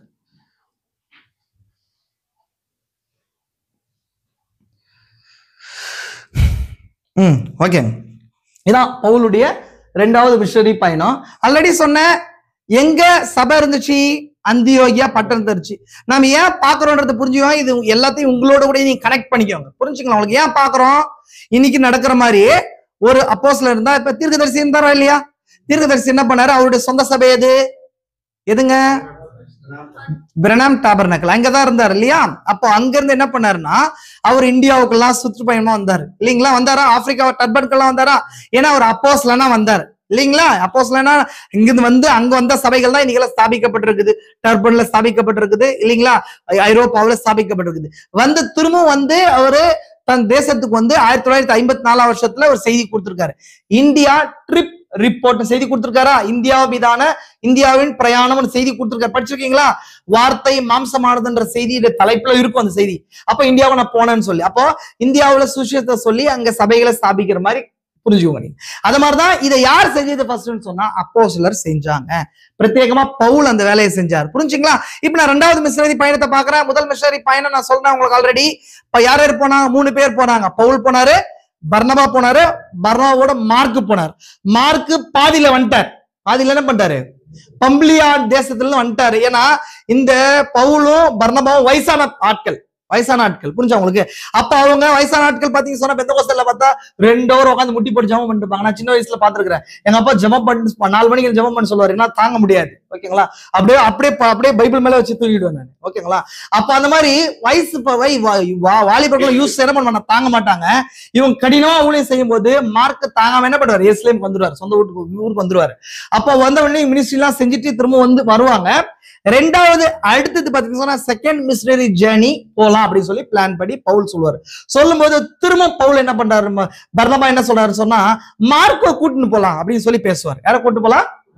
மார்க் கூட்டு போலாம். ஏன்னா மார்க்கும் பவுலும் இவரும் பர்னபாவும் சொந்தக்காரங்க. புரிஞ்சுங்களா? இந்த மார்க் சாதாரணமான ஆள் இல்லைங்க. மார்க் புஸ்தகத்தை எழுதி இருக்கிறாரு. நான் புரிஞ்சுக்கோங்க. இப்ப மார்க் வந்து ஃபர்ஸ்ட் மினிஸ்ட்ரி விட்டு ஓடி போனவர். நிறைய பேர் பாருங்க, ஒரு மனுஷன் வந்து மினிஸ்ட்ரியை விட்டா அவங்களாம் ஆவாது அப்படின்னு சொல்றதுக்கு இல்ல. தேவன் எப்படி வேணாலும் ஒரு நபரை பயன்படுத்தலாம். அதை புரிஞ்சுக்கணும். புரிஞ்சுங்களா உங்களுக்கு? இந்த நபர் விழுந்து போயிட்டு அப்படிலாம் கிடையாது. அப்போ மார்க்குடைய குடும்பம் எருசலேம் சபையில செல்வாக்கு நிறைந்த குடும்பமா இருக்குது இல்லைங்களா? மார்க்குடைய குடும்பத்துலதான் பேதுரு வந்து சிறைச்சாலையில இருக்கும்போது எல்லாரும் உட்கார்ந்து எங்க பிரேயர் பண்றாரு? எங்க பிரேயர் பண்றாங்க தெரியுமா? மார்க்குடைய தாயோட வீட்டுல பிரேயர் பண்றாங்க. நான் படிச்சிருக்கீங்க, நீங்க வசந்த படிச்சிருப்பீங்க இல்ல? மார்க்குடைய தாய் வீட்டுல தான் பிரேயர் பண்றாங்க. யோவான் மார்க் அவர் பேரும் யோவான் தான். யோவான் மார்க் தான் அவருடைய பேரும். உங்களுக்கு இப்போ நான் வந்து ஷார்ட்டா சொல்றேன். அப்ப அவரும் ஒரு நல்ல ஒரு கிறிஸ்துவ பின்னணியில் வளர்க்கப்பட்டவர் தான். ஆனால் என்னதான் நம்ம வேதத்தை படிச்சிருந்தாலும் ஊழியன்ற பிராக்டிக்கல் லைஃப்க்கு வரும்போது அது டிஃப்ரெண்ட். ஒரு வாலிபனா இருக்கும்போது எல்லாத்தையும் தாங்க முடியாது. அப்ப என்ன பண்றாரு சொல்லி, மாமா நான் கிளம்புறேன்னு சொல்லிட்டு என்ன பண்றாரு அவரு? பர்னபா சொல்லிட்டு வந்துட்டு பம்லியாட்டுன்னு வந்துட்டாரு. இப்ப ரெண்டாவது மிஷனரி பயணத்துக்கும் மார்க்க கூட்டு போலாம்னு சொல்லி பிளான் ஆகுது.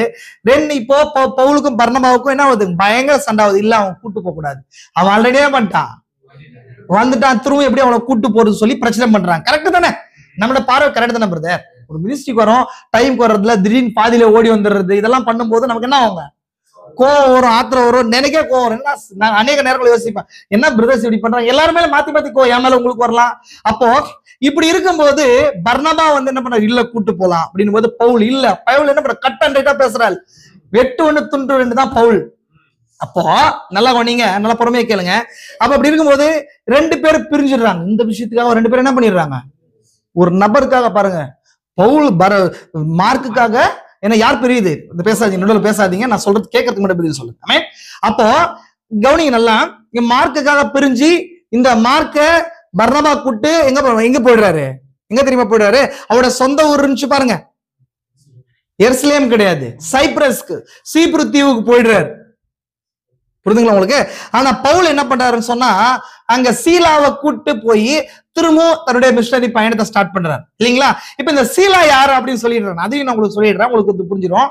பவுல் முதலாவது மிஷனரி பயணத்துக்கு போயிட்டு வர்றாரு. போயிட்டு வந்த உடனே பவுல் எங்கெங்கெல்லாம் மிஷனரி பயணத்தை போயிட்டு வர்றாரோ, பவுலும் பர்னபாவும் போகும்போது ஃபர்ஸ்ட் போய் புறஜாதிக்கு சுவிசேஷத்தை சொல்ல மாட்டாங்க. அவங்க எப்படி சொல்லுவாங்கன்னா, யூதர்கள் எங்க இருக்கிறாங்க, யூத ஜபாலை எங்க இருக்குது, அங்க போய் ஃபர்ஸ்ட் என்ன பண்ணுவாங்க, இயேசு கிறிஸ்துவ பத்தி, மெசியாவை பத்தி சொல்லுவாங்க. அவர் வந்தாரு, மரிச்சாரு, உயிர் தெழுந்தாரு, அவர் வருகை இருக்க போதுன்றத குறிச்சு சொல்லுவாங்க. அப்ப ஒரு சில ஏற்றுக்கொள்வாங்க, ஏற்றுக்கொள்ளாம போனவங்களை விட்டு வந்துருவாங்க. இப்படி போகும்போது ஒரு கிறிஸ்துவர்களான மாறின யூதர்கள் இருக்காங்க இல்லைங்களா, ஒரு சிலர், அவங்க நியாயப்பிரமாண முறையை கிறிஸ்துவர்கள், புறஜாதி கிறிஸ்துவர்கள் கை கொள்ளணும், விருத்த சேதனத்தை ஃபாலோ பண்ணணும், பண்டிகையை ஃபாலோ பண்ணணும்னு சொல்லி பிரச்சனை பண்ணாங்க நியாயப்பிரமாண கிறிஸ்துவர்கள்.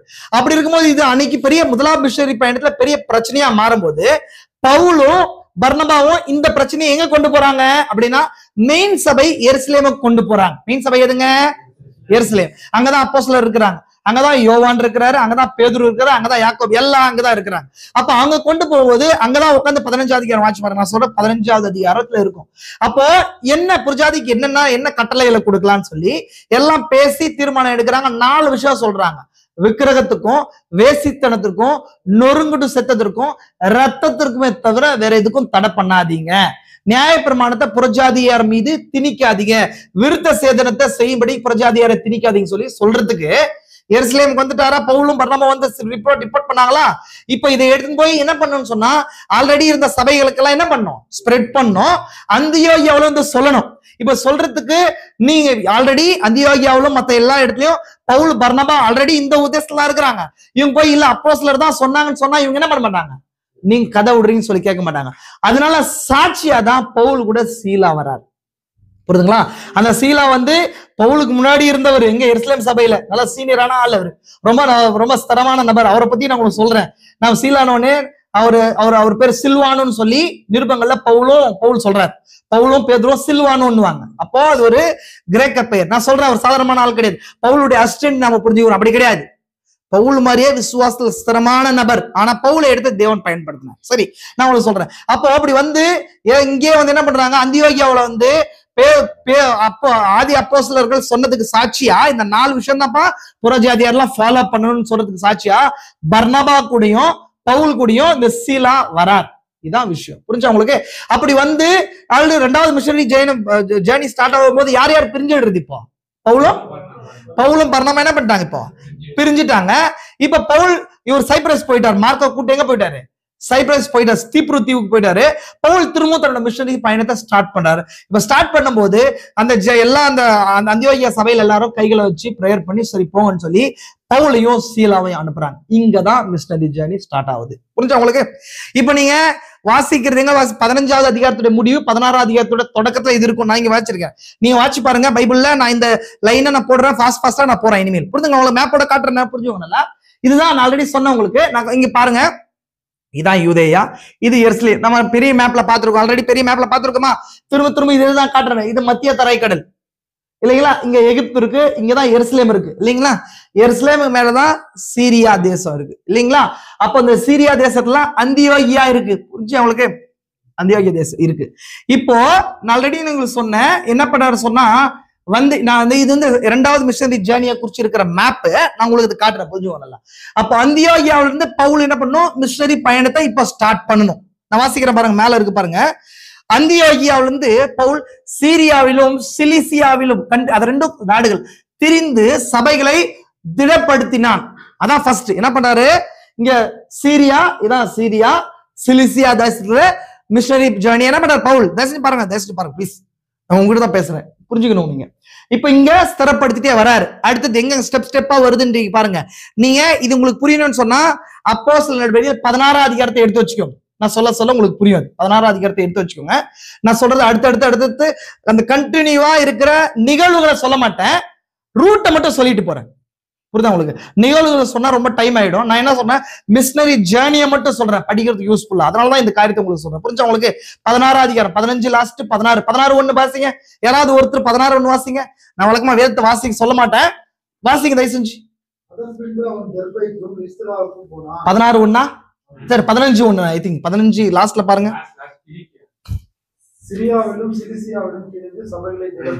அதுதான் லாஸ்ட், அங்கதான் மிஷனரி ஜேர்னியை ஸ்டார்ட் பண்ணாரு. அடுத்தது இங்க பாருங்க, அடுத்தது முடிஞ்சு அடுத்தது அந்தியோகியாவில இருந்து சிரியா ஃபர்ஸ்ட் டெஸ்டினி எங்க போறாரு? அது 2 நாடுகள் ஆல்ரெடி உங்களுக்கு காட்டின. இதுதான் அது, இந்த இடத்துல ஸ்டார்ட் பண்ணிட்டாரு. இதான் இல்லைங்களா? அப்ப அடுத்தது பாருங்க, அடுத்தது அதன் பின்பு அடுத்து 16வது அதிகாரம் 1வது வசனம் வருது, தெர்பைக்கும் லிஸ்ராவுக்கும் போனான். அதான் கலாத்தியா நாட்டுல இருக்கிற பட்டணம். அடுத்தது இங்க பாருங்க, அடுத்தது என்ன பண்றாரு? இங்க என்ன பண்றாரு? அடுத்தது கலாத்தியா நாடு இங்க இருக்குது, தெரியுதுங்களா? கலாத்தியா நாடு இருக்குது. இந்த நாட்டுல தெர்பைக்கும் லிஸ்ராவுக்கு போறார். இப்ப லிஸ்ரான ஒரு விஷயம் ஞாபகம் வரணும் உங்களுக்கு. முதலாவது மிஷனரி பயணத்துல பவுல் லிஸ்ராவுக்கு போகும்போது அங்கதான் என்ன பண்றாங்க?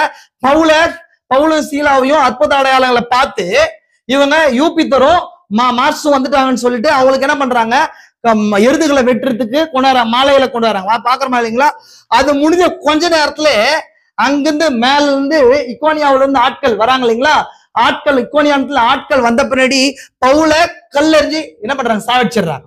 நான் பாத்துருக்கேன், படிச்சு பாருங்க, நீ போய் 14வது அதிகாரத்துல இருக்கும் நான் சொல்ற விஷயம். அப்போ பவுல் மரிச்சிட்டான்னு சொல்லி ஊருக்கு வெளியே எடுத்து போட்டுருவாங்க. கொஞ்ச நேரம் கழிச்சு பவுல் என்ன பண்ணுவாரு? எழுந்து நகரத்துக்குள்ள பிரவேசிச்சு திரும்ப சபைகளை திடப்படுத்திட்டு வருவார். அந்த இடம் தான் லிஸ்திரா. அப்ப இந்த லிஸ்திரால தான் பவுல் ஆல்ரெடி சொன்னீங்களா? பவுல் சொல்றாரு, நிருபங்களை சொல்றாரு, நான் 14 வருஷத்துக்கு முன்பதாக 3ஆம் வரைக்கும் எடுத்துக்கொள்ளப்பட்டேன்னு சொன்னார் இல்லையா? எங்கன்னா இந்த இடத்துல லிஸ்திரால தான். ஏன்னா பவுலுடைய ஆவி பவுலை விட்டு என்ன பண்ணிடுச்சு? போயிடுச்சு. அதனாலதான் செத்துட்டான்ட்டு மூக்க கை வச்சு பாக்குறாங்க. அப்ப பவுல் உயிரோட இல்ல, அடிச்சு சாவடிச்சிட்டாங்க. அப்போ நம்ம எல்லா இடத்துலயும் பாருங்க, ஒரு இயற்கைக்கு மேம்பட்ட காரியத்தை ஒரு உபத்திரவத்துக்கு மத்தியில தான் பெற்றுக்கொள்ள முடியும். யோவான் பத்முத்தி உள்ள போன போயிட்டுதான் அந்த உபத்திரவத்துல அதை பெற்றுக்கொண்டார் இல்லைங்களா? இந்த பவுலும் 3ஆம் வானத்துடைய அனுபவத்தை ஒரு உபத்திரவம் கல்லடியெல்லாம் பெற்றுக்கொண்டார். ஸ்தேவானும் கூட பரலோகத்தின் காட்சியை 7th seal விஷனை உபத்திரவத்துல பெற்றுக்கொண்டார். தீர்க்கதரிசியும் கூட தன்னோட குடும்பத்தை சொந்த பந்தத்தை விட்டுட்டு தான் போய் 7 முத்திரையில பெற்றுக்கொள்றதுக்கு 7 ஏஞ்சல்ஸ்குள்ள எடுத்துக்கொள்ளப்பட்டார். புரிஞ்சுங்களா உங்களுக்கு? இதெல்லாமே வந்து பைபிள்ல இருக்கிற அனுபவங்கள், இயற்கைக்கு மேம்பட்ட அனுபவங்களை பெற்றுக்கொள்றதுக்கு தேவன் இந்த உபத்திரவத்தை தாங்கிறதுக்கு இப்பேற்பட்ட வெளிப்பாடுகளை கொடுக்கும்போது இன்னும் ஸ்ட்ராங் ஆயிடுறான். ஒரு விஷயத்தை புரிஞ்சுக்கோங்களேன், ஒரு மனுஷன் வந்து இவ்வளவு கல் அடிப்பட்டும் கிறிஸ்துவாக வாழணுன்ற அந்த நம்பிக்கை எப்படி வருதுன்னா, அதை காட்டிலும் மிகப்பெரிய ஒரு காரியம் வெளிப்படுத்தப்பட்டாதானே, கரெக்டுங்களா?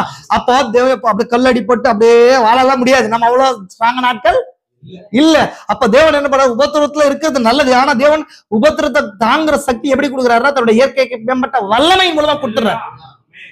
அவங்க எல்லாம் ஏன் அவங்க நிக்க முடிச்சுன்னா அதான் காரணம். புரிஞ்சாங்க? ஏதோ பிரதர் பவுல் மாதிரியே இருக்கணும், நான் அப்படியே ஊழியம் பண்ணணும், அப்படி கிடையாது. தேவன் அவங்களோட கூட இயற்கைக்கு மேம்பட்ட விதத்துல கிரியை செஞ்சார். அதுக்கு முன்பதாக அவங்க அவ்வளவு உத்தமமா சோதனையில இருந்தாங்க. சோதனையில எந்த வகையிலும் என்ன பண்ணலாங்க, சறுக்கல அவங்க சந்திக்கல. புரிஞ்சவங்களுக்கு? அடுத்து நம்ம ஃபர்ஸ்ட் போலாமா? பாஸ்தா போலாம், கவனிக்கலாம். அப்போ அவன் அது பின்பு தெர்பைக்கும் லிஸ்தராவுக்கும் போனான். அது கலாத்தியா நாட்டுல இருக்கிறது.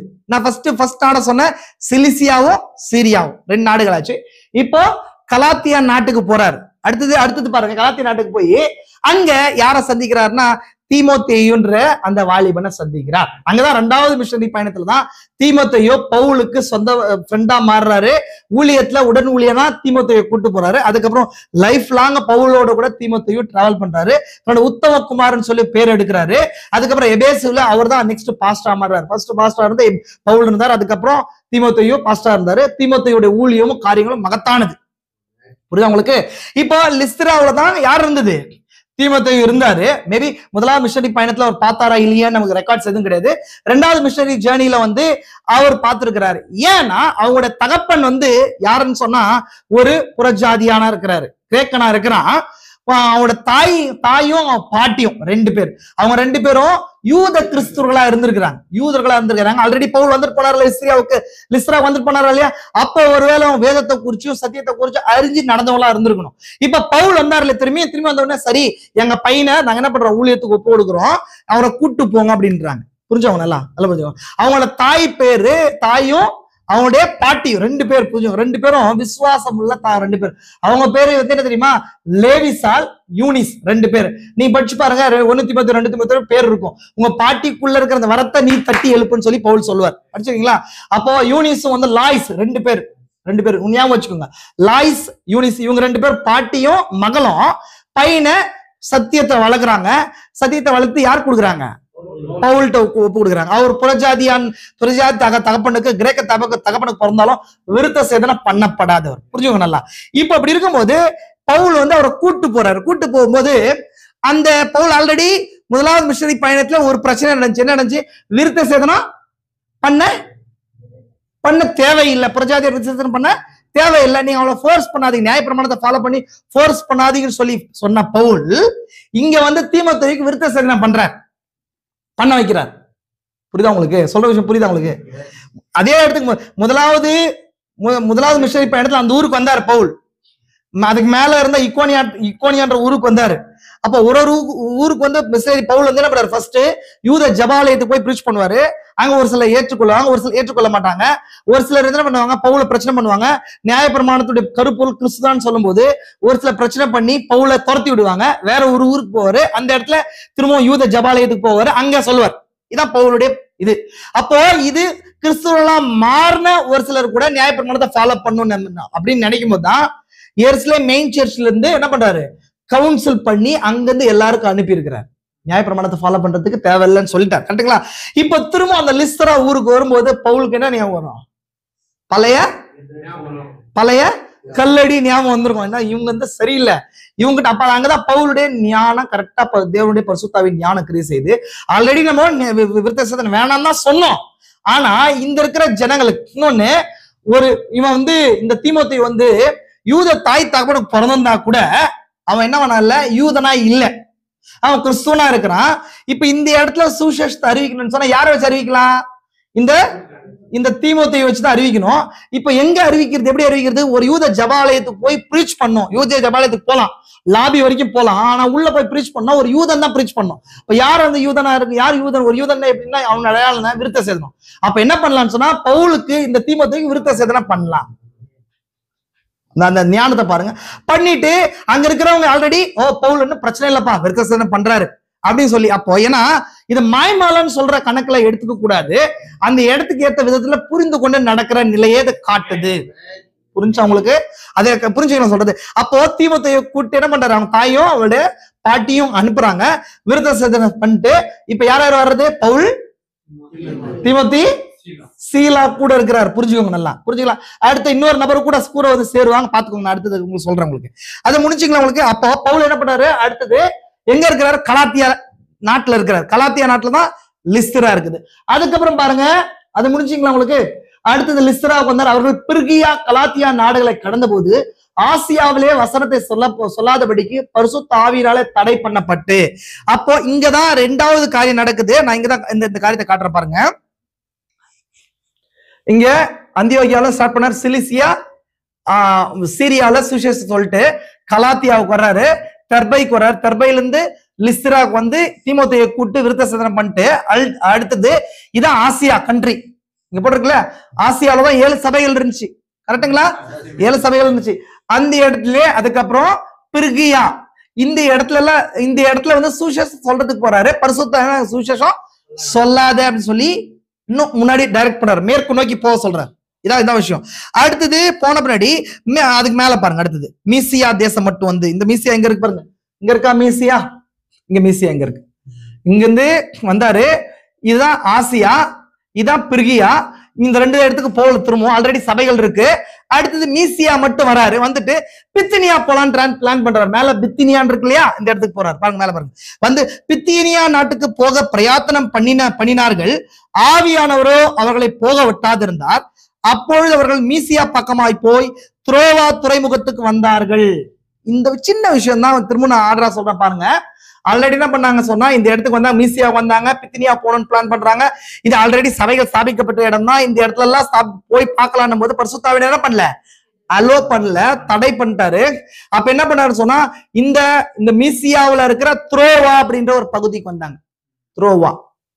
துரோவான்ற இடத்துக்கு, அதான் கப்பல் துறைமுகம். அந்த இடத்துக்கு வந்து என்ன பண்றாரு, அந்த இடத்துல வெயிட் பண்ணும்போது தான் பவுலுக்கு ஒரு தரிசனம் வருது. அதான் கீழே பாருங்க. வந்து என்ன நடக்குதுன்னு சொன்னா, துரோவாவில ராத்திரியில பவுலுக்கு ஒரு தரிசனம் வந்து மேசிடோனியா போகணும் நீங்க அப்படின்னு சொல்லப்படுது. இப்ப பவுல் இப்ப இருந்த இடம் எதுன்னு சொன்னா, ஆசியா ஏரியால டெரிட்டோரியில இருக்கிறார். இன்னும் எங்க போகல, ஒரு கிரேக்க பகுதிக்கு அவன் என்ன பண்ணலங்க, போகல. இது என்ன உங்களுக்கு இன்னும் புரியுற மாதிரி காட்டுறேன், தயவு செஞ்சு கொஞ்சம் பொறுமையா இருங்க.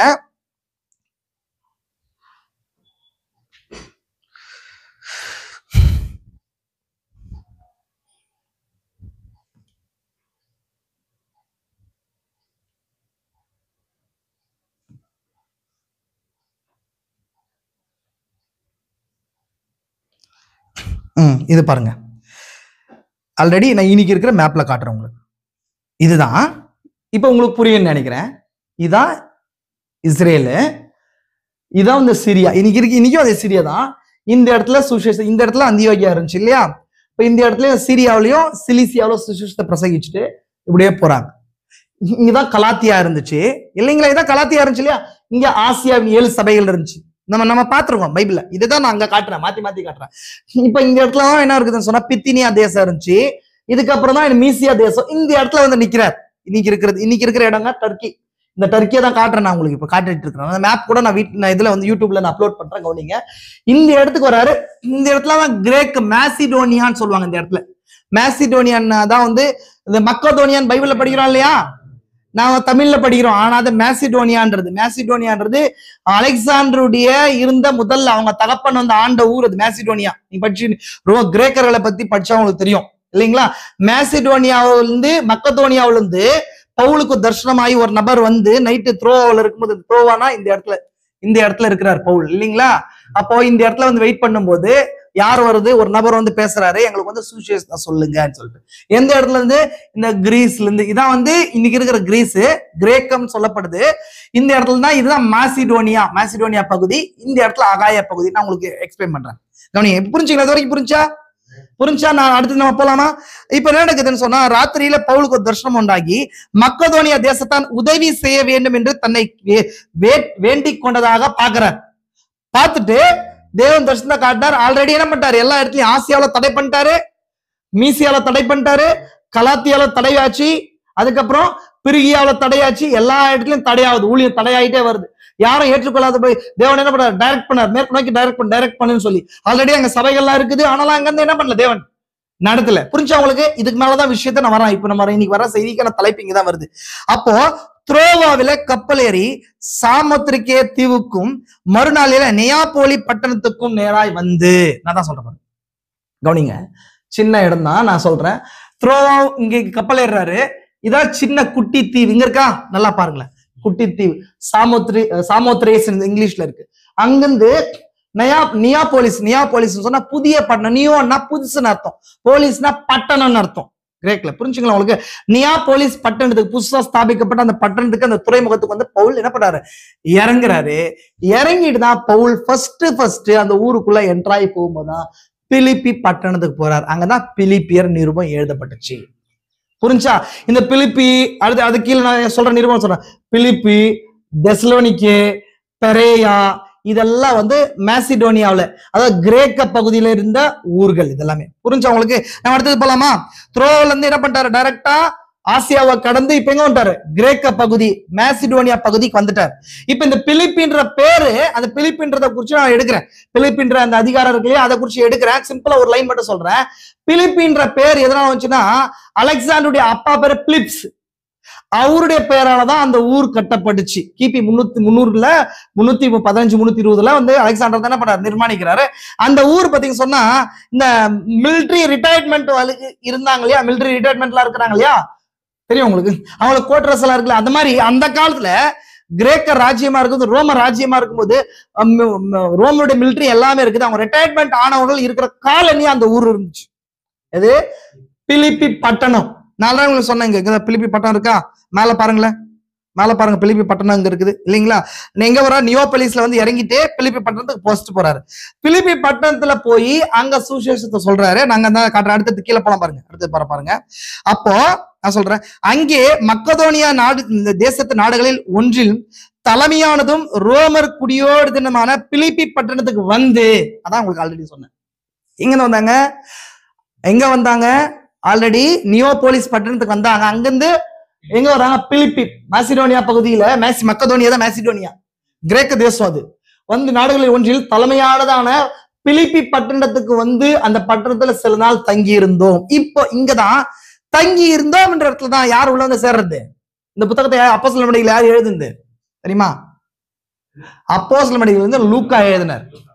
இப்ப இது வரைக்கும் போனார்கள் இருக்கும். இந்த இடத்துல தான் யார் உள்ள வந்து சேர்றா? லூக்கா வந்து உள்ள சேர்ந்துக்கிறார். புரிஞ்சா உங்களுக்கு? லூக்கா உள்ள சேர்ந்தார். இவங்களோட கூட இனி அடுத்ததெல்லாம் படிக்கும்போது நீங்க நாங்கள் போனோம் வந்தோம் சொல்லி இப்படியே எழுதுவார்.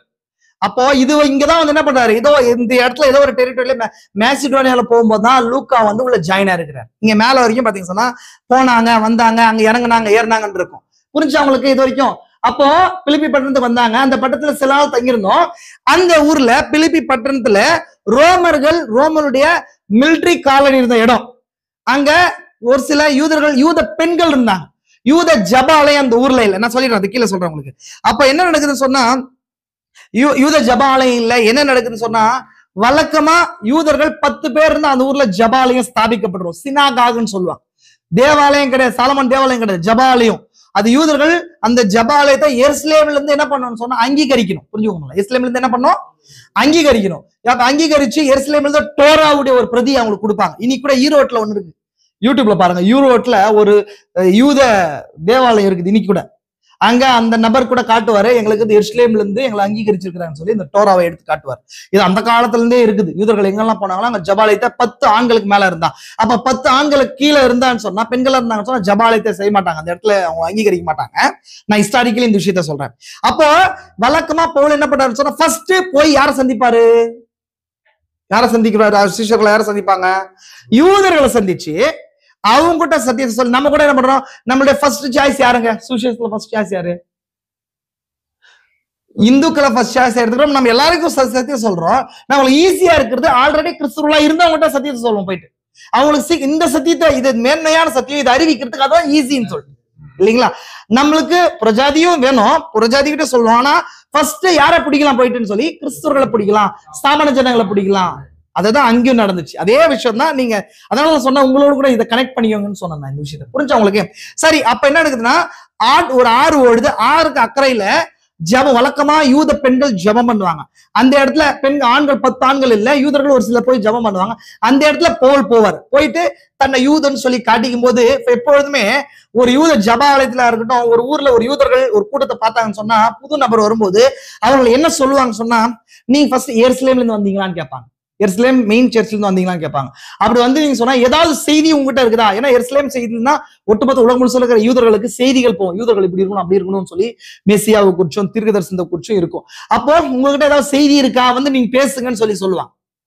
இல்லைன்னு சொன்னா நீங்க உங்ககிட்ட ஏதாவது பரிசுத்தாவினர் தேவனுடைய ஆவி உங்களுக்குள்ள இருந்து ஏதாவது சொல்லும், நம்ம யூத ஜனங்களுக்கு ஏதாவது சொல்லணும்னு சொல்லிருக்குதான்னு சொல்லும்போது அங்க போய் பவுல் பிரீச் பண்ணாரு. இப்படிதான் நீங்க அப்போஸ்தலருடைய எல்லாம் போய் பார்க்கும்போது ஜெபாலயத்துல போய் பவுல் பிரீச் பண்ணதுக்கான ரீசன் இதுதான். நான் சொன்னது ஹிஸ்டரியில இருக்கு, அதனாலதான் இந்த விஷயத்த உங்களுக்கு சொல்றேன். புரிஞ்சா உங்களுக்கு? அப்ப என்ன பண்றாரு பவுல், அங்க போய் என்ன பண்றாரு சொல்றாரு, அந்த இடத்துல ஒரு பெண்மணி உட்கார்ந்துருக்காங்க. தியாத்ரா ஊராலும் ரத்தாம்பரம் இருக்கிறவளும் தேவனை வணங்குகிறவளுமாகிய லிடியால். லிடியா நம்ம பேர் நம்ம பேர் கேட்கிறோம், சகோதரி பேர் லிடியான்ற பேர் கேட்கிறோம். லீதியால் என்பவள் கேட்கிறா, அவளுடைய இருதயத்தை பரிசுத்தாவியை திறந்தல்றாரு. அதுக்கப்புறம் அவர் ரட்சிக்கப்படுறா. அவளும் வீட்டாலும் வீட்டாரும் என்ன பண்றாங்க, ரட்சிக்கப்படுறாங்க அந்த ஊர்ல. நான் ஃபேக்டா சொல்லிடுறேன். இந்த தியாத்திரா எங்க இருக்குது உங்களுக்கு தெரியணும் கரெக்டா. தியாத்திரா எங்க இருக்குது? 7 சபைகள் எங்க இருக்குது? ஆசியாவுல 7 சபைகள் இருக்கு, மறக்க கூடாது. ஆசியாவுல தான் 7 சபைகள் இருக்கு.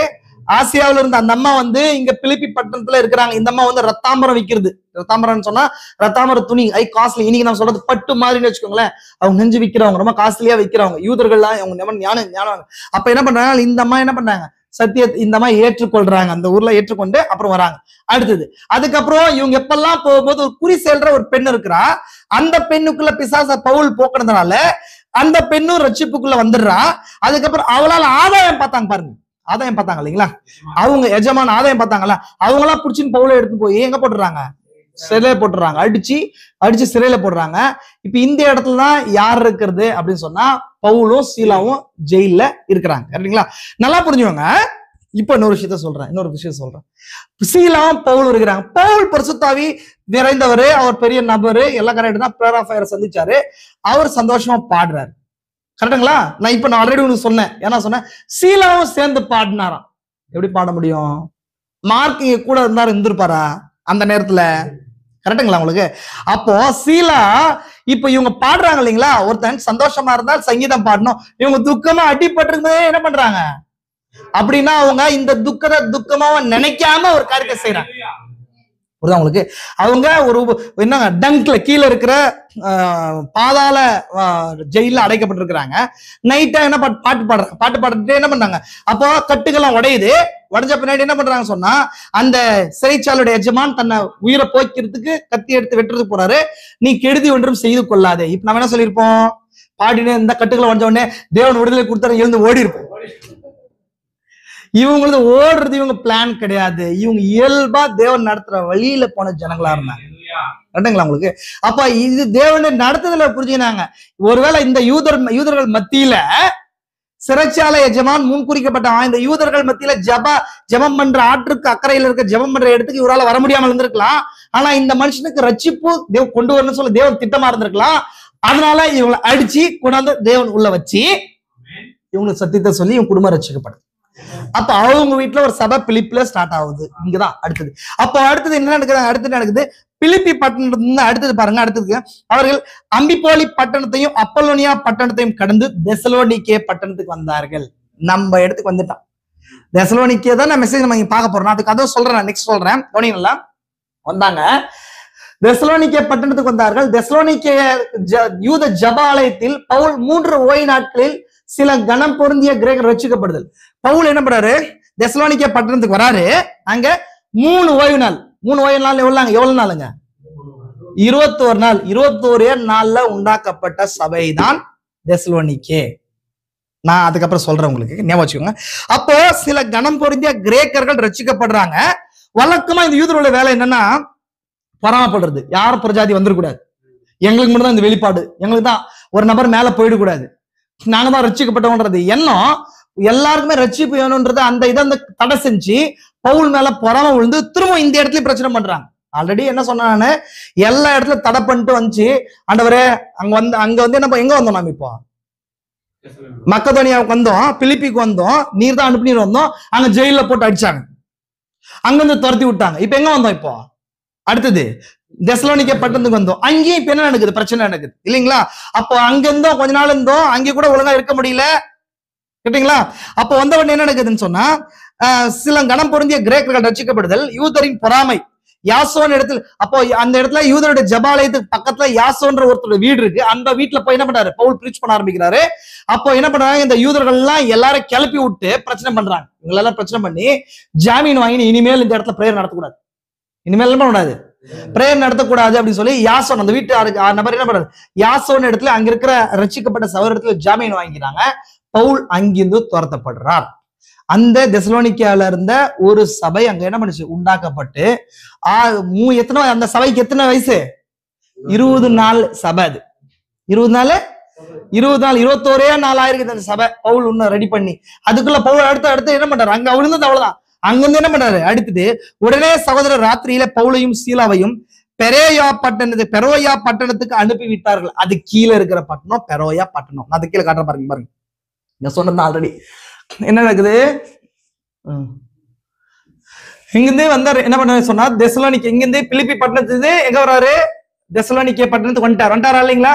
தெசலோனிக்கே பட்டணத்துல பெரோயா பட்டணத்துக்கு வராங்க. இப்ப அடுத்தது இங்க இருக்கா, பெரோயா இருக்கா, இந்த பட்டணத்துக்கு வராங்க. பெரோயா பட்டணத்தார் அடுத்துதான் நான் இங்க காட்டுறேன். பெரோயா பட்டணத்தார் என்ன பண்றாரு சொன்னா, பவுல் உடனே பவுலையும் பெரோயா பட்டணத்துக்கு வந்து சீலாவுக்கு விரோதமா ஜனங்களை எழுப்பி விடுதல். தெசலோனிக்கேயர் வந்து இப்ப எங்கெங்கெல்லாம் பவுல் போறாரோ அந்த இடத்துக்கெல்லாம் யூதர்கள் வர்றது.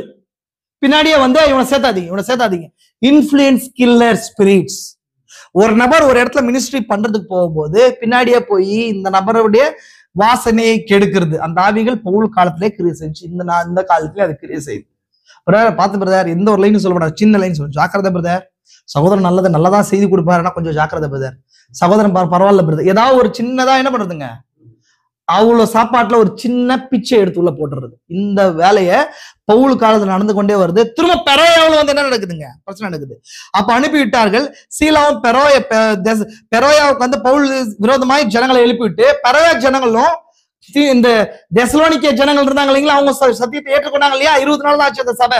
அங்க ஏற்றுக்கொண்டது போல பெரோயா பட்டணத்தாரும் மனோவாஞ்ச வசனத்தை ஏற்றுக்கொண்டு தினம் வேத வாக்கியத்தை ஆராய்ந்து பார்க்கிறதுனால தெசலோனிக்கேல் உள்ளவர்கள் காட்டிலும் நற்குணசாலிகள் ஆனார்கள். இது எதுக்குன்னா, தெசலோனிக்கேன்னு ஏன் சொல்லுது இப்ப புரியுது அவங்களுக்கு. அவர் வந்ததே மேல இருந்து வந்தாரு, தெசலோனிக்கேன்னா இங்க பவுல் வந்தாரு.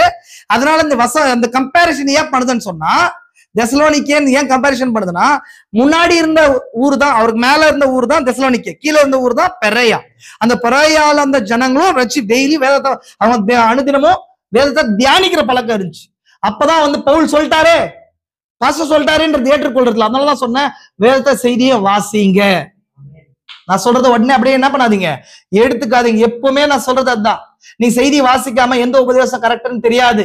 நான் தான் சொல்றேன், நான் சொல்றது எப்பவுமே யூடியூப கட் பண்ணுங்க. உங்களை பிசாசு அதிகமா அதுல பிடிச்சு வச்சிருக்கிறான். செய்தி புஸ்தகத்தை வாசிங்க, வேத புஸ்தகத்தை வாசிங்க. இங்க கொடுக்குற செய்தியை கேளுங்க ஃபர்ஸ்ட். அதுக்கப்புறம் உங்களுக்கு ஃப்ரீயா இருந்துச்சுன்னு சொன்னா நல்ல மனிதர்களுடைய செய்திகளை கேளுங்க. நானே சொல்றேன், நீ அதை விட்டுட்டு வெறும் அதுலயே நீங்க திருப்தி அடையணும்னு சொன்னா நீங்க ஸ்திரமா நிக்க மாட்டீங்க. அண்ணே ஸ்திரமா நிக்கிறதுக்கு ஆகாது.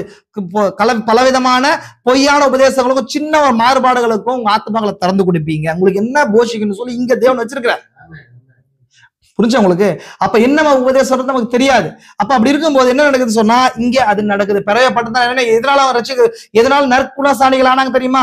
அனுதினம் வேத வாக்கியத்தை காரியங்கள் இப்படி இருக்கிறதா என்று ஆராய்ந்து பார்க்கறதுனால தெசலோனிக்கேயர் உள்ளவர்களை காட்டிலும் நற்குணசாலிகள் ஆனார்கள். இன்னொரு விஷயத்தை புரிஞ்சுங்க, பெரோயா பட்டணத்துக்கு பவுல் நிருபத்தை எழுதவே இல்லை, எழுத வேண்டிய தேவையே இல்லை. புரியுதா உங்களுக்கு? இப்ப நான் உங்களுக்கு ஒண்ணு எழுதுன இன்ஸ்ட்ரக்ஷன் எழுதுனா என்ன அர்த்தம்? தேவை இருக்குது. இங்க தேவையில்லை. அந்த அளவுக்கு வேதத்தை அவங்க தியானிக்கிற ஜனங்களா பெரோயா ஜனங்கள் இருந்தாங்க. அடுத்து பெரோயாவுக்கும் வந்து என்ன நடக்குதுன்னு சொன்னா, அங்க பிரச்சனை நடக்குது.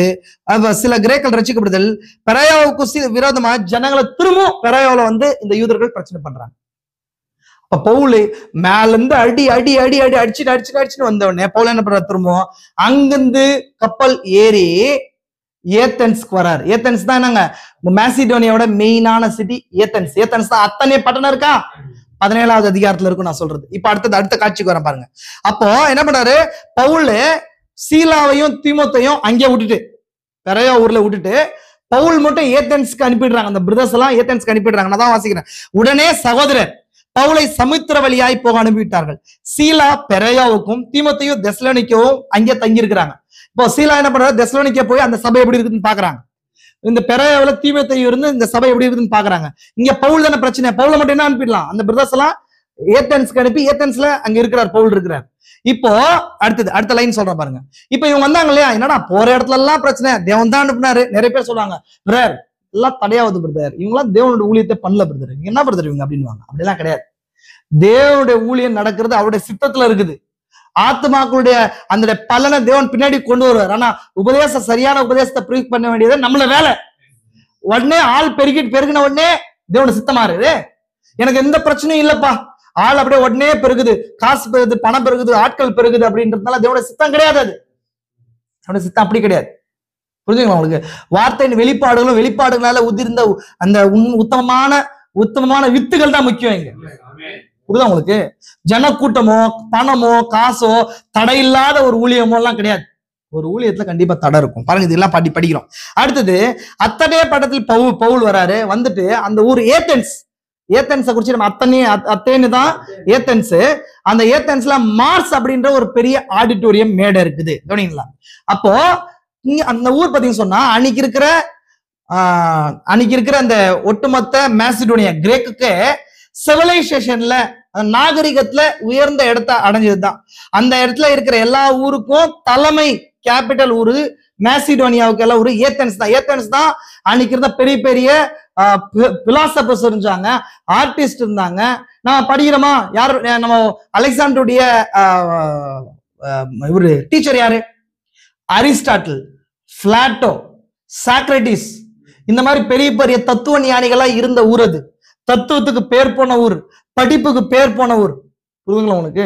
அவ்வளவு பேர் போன அறிவு நிறைந்த ஊர். அந்த ஊர் வெறும் விக்கிரகாராதனையும் நாகரிகத்தினாலும் அறிவினாலும் பிலாசபினாலும் தத்துவத்தினாலும் நிறைந்த ஊர் அந்த ஊர். அந்த ஊர்ல எல்லாம் பாக்குறாரு, பலவிதமான விக்கிரகாராதனைகளும் அதுவும் இதுவெல்லாம் அந்த ஊர்ல இருக்குது. பவுல் என்ன பண்றாரு, அதை பார்த்துட்டு அந்த அகோரான்னு சொல்லுவாங்க, சந்த வெளியில போய் அங்க இருக்கிற யூதர்கள்ட்ட போய் வாக்குவாதம் பண்ணி என்ன பண்றாரு, பேச ஆரம்பிக்கிறார். அடுத்தது இவன் பவுல் பேசுறத பார்த்து அந்த ஊர்ல பெரிய பெரிய ஆட்கள் இருப்பாங்க இல்லைங்களா, இங்க இவங்க எப்படி அவங்க அங்க அப்படி பெரிய ஆளுங்க இருப்பாங்க இல்லைங்களா, அவங்க அங்க பலவிதமான கூட்டத்தா இருக்கிறாங்க, பெரிய பெரிய ஆட்கள் இருக்கிறாங்க. எபிகூரியர் அப்படின்னு சொல்லி ஒரு கூட்டம், எபிகூரியஸ் என்ற ஒருடைய கொள்கைகளை சொல்ற. இன்னைக்கு இருக்கிற புத்திசம் மாதிரி ஜெயினிசம் மாதிரி அங்க இருந்த 2 கொள்கை அடங்கிய ஸ்தாபனங்கள் அது. அந்த எபிகூரியரும் ஸ்தோயிக்கருமான ஞானிகள் பவுல பேசுறதுக்கு கூப்பிடுறாங்க. பேசும்போது பவுலோடு கூட ஈடு கொடுக்க முடியல, அவங்களால தர்க்கம் பண்ண முடியல. உடனே இவன் வாயாடின்றாங்க. என்னடா இப்படி பேசுறான், நம்மளே பெரிய பெரிய ஆட்களா இருக்கிறோம், நம்மளோட. ஏன்னா பவுல் அவங்க சொன்ன எல்லா உபதேசத்தையும் அவங்களுடைய எல்லா விதமான புத்தகங்களையும் படிச்சவர், எல்லா விதமான ஞானம் நிறைஞ்சவர். அவங்களால ஈடு கொடுக்க முடியல. அவங்க என்னென்ன சொல்றாங்க எல்லாத்துக்கும் பதில் சொல்றாரு. அப்போ மத்தவங்க எல்லாம் பாக்குறாங்க, ஓ இருக்கிறதுலே பெரிய ஞானி நம்ம மத்தியில என்ன பண்ணிட்டான், வந்துடா இவனை கூட்டு போய் நம்ம ஆடிட்டோரியம்ல இருந்துச்சு என்ன பண்ணலாம், பவுல பேச வரலாம் சொல்லி பவுல எடுத்து என்ன பண்ணாங்க, மார்சைட்ஸ் சொல்லி அது இருக்குது. நான் போட்டோ வச்சிருக்கேன், காட்டுறேன் உங்களுக்கு. மார்சைட்ஸ்ல வச்சப்பா என்னப்பா சொல்ல வர, நீ சொல்லுப்பா, என்ன சொல்லு அப்படின்னு சொல்ல விட்ட உடனே பவுல் என்ன பண்றாரு, பேச ஆரம்பிக்கிறாரு. அங்க இருக்கிற விஷயங்கள்லாம் சொல்றாரு. நீங்க உங்களுடைய ஆராதனைக்குரியவர்கள் என்ன சுற்றி பார்த்த போது எல்லாத்துக்கும் ஒரு பலிப்பீடம் இருந்துச்சு, அறியப்படாத தேவனுக்குன்னு ஒரு பலிப்பீடம் இருந்துச்சு. அவங்க என்னங்க ரொம்ப மத பக்தி நிறைஞ்சவங்க, மித்திக்கல் காட்ஸ் வணங்குறது கிரேக்கர்கள் ஜாஸ்தி.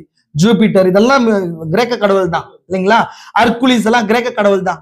இலியட், ஒடிசின்ற மிகப்பெரிய காவியங்களை கிரேக்கில் தான் எழுதப்பட்டுச்சு. ஹோமர்ன்றவர் எழுதினார். அதுல பெரிய பெரிய காவியங்கள்லாம் இருக்குது. அங்க ஸ்பாட்டா நீங்க பாத்துருப்பீங்க, ஸ்பாட்டன் படத்தை பாத்தீங்கன்னா தெரியும். ஸ்பாட்டா அப்படின்றது அந்த காலத்துல இருந்த போருக்கு முக்கியமான ஒரு ஊர். ஏத்தென்ஸ்ன்றது கலைக்கும் அறிவியலுக்கும் மருத்துவத்துக்கும் சிறந்த ஊர். அந்த ஊர்ல பவுல எடுத்து போய், அதாவது இன்னைக்கு பாத்தீங்கன்னு சொன்னா பெரிய பெரிய படைப்புகள்லாம் கண்டுபிடிச்சாங்களாம். போயிட்டு அமெரிக்கால மிகப்பெரிய பெரிய பெரிய பெரிய யூனிவர்சிட்டிஸ் இருக்குது, அங்க போய் நிரூபிக்கணும். நீங்க கண்டுபிடிச்சிங்க சொன்னா புது கண்டுபிடிச்சு அங்க பெரிய பெரிய ஞானிகள்லாம் பார்த்து அது அப்ரூவல் கொடுப்பாங்க, ரைட்டா ராங்கன்ட்டு. அந்த மாதிரி அன்னைக்கு இருக்கிற ஐரோப்பாவுக்கே மேற்குலகத்துக்கு ஏத்தன்ஸ் தான் மெயின் சிட்டியா இருந்துச்சு. அப்ப புது புது பிலாசபில இருந்தா அந்த இடத்துக்கு வரும்போது அங்க இருக்கிற ஞானிகள் உட்காந்து இது ரைட்டா ராங்கன்னு சொல்லி ரிசர்ச் பண்ணி ஓகே சொல்லுவாங்க. தவிர மனம் திரும்புறதுக்கும் பாவ மன்னிப்புக்கும் இடம் இல்ல, அவங்க பண்ணல. இன்னைக்கு கூட நிறைய பேருக்கு உபதேசம் சொன்னா, என்ன உபதேசம் சொல்றீங்க பார்க்கலாம் சொல்லுங்க, அப்படி இல்ல நல்லா பேசுறீங்க. உன் ஆத்மாவுக்கு சொல்றேன், எடுத்துக்கொள்ளப்படுறது சொல்றேன், பாவ மன்னிப்புக்கு சொல்றேன், இது எடுத்துக்கொள்ளப்படும் விசுவாசத்தை குறிச்சு பிரீச் பண்றேன், அது என் ஆத்மாவுக்கு தேவைன்ற என்ன உனக்கு இல்ல, நல்லா பிரீச் பண்ற, பரவாயில்ல பிரதர், பரவாயில்ல, முன்னைக்கு போய் பரவாயில்ல, என்ன யூஸ் அது? பிலாசபி மாதிரி தான் பேசுற நீயும். உன் ஆத்மாவுக்கு தேவையான ஆகாரம் இதுல இருக்குதா? நான் ஒரு ரட்சிக்கப்பட வேண்டிய பாவியா இருக்கிறேன். இந்த காலத்துல தேவன் தீர்க்கதரிசி அனுப்பி இந்த பேர்பட்ட வெளிப்பாடலை கொடுத்திருக்கிறார். இந்த மாதிரி ஒரு சகோதரனோட இடைப்பட்டு எனக்கு சொல்ல வேண்டிய காரியம் இதுல இருக்குதுன்னு சொல்லி அந்த எண்ணம் இல்ல. பரவாயில்ல பிரதர், பரவாயில்ல, அவர் பரவாயில்ல, ஏதோ புதுசா சொல்றாரு, பரவாயில்ல பிரதர். இதுதான் அந்த ஏத்தேன்னு சொல்லி, ஏன்னா அவங்க கொழுத்து போன ஜனங்களா இருந்தாங்க. அறிவுளின் ஞானத்துல கொழுத்து போன கூட சத்தியத்தை பிரீச்சா பண்ண முடியாது. ஆமா பிரதர், அறிவுளின் ஞானத்துல கொழுத்து போய் பல வருஷம் நாங்க செய்தியில இருக்கிறோம். நாங்க 40 வருஷமா என்ன பண்றோம், பெரிய சபையில இருந்தோம் நாங்க. இதெல்லாம் வந்து சத்தியத்தை பிரீச் பண்றதுக்கே ஆகாது. மேல பார்த்தோம் இல்லையா, பிலிப்பி சின்ன ஊர், பெரையா சின்ன ஊர் இல்லைங்களா? அப்ப அந்த மாதிரி இடத்துல டக்குன்னு சத்தியத்தை ஏற்றுக்கொள்றாங்க. ஒண்ணு தெரியாதவங்க டக்குன்னு அறிவில்லாதவங்க டக்குன்னு சத்தியத்தை ஏற்றுக்கொண்டு ஃபாலோ பண்ண ஆரம்பிச்சிருவாங்க. ரொம்ப வந்து மீர் நாட்கள் என்ன பண்ண மாட்டாங்க. பரவாயில்ல பரவாயில்ல, நல்லதான் சொல்றீங்க பரவாயில்ல பிரதர், நீங்க சொல்றதும் ஒரு பக்கம் ரைட்டு தான் அப்படின்னு தவிர ஏற்றுக்கொள்றதுக்கு ஒப்பு கொடுத்துறதுக்கு மைண்ட் வராது.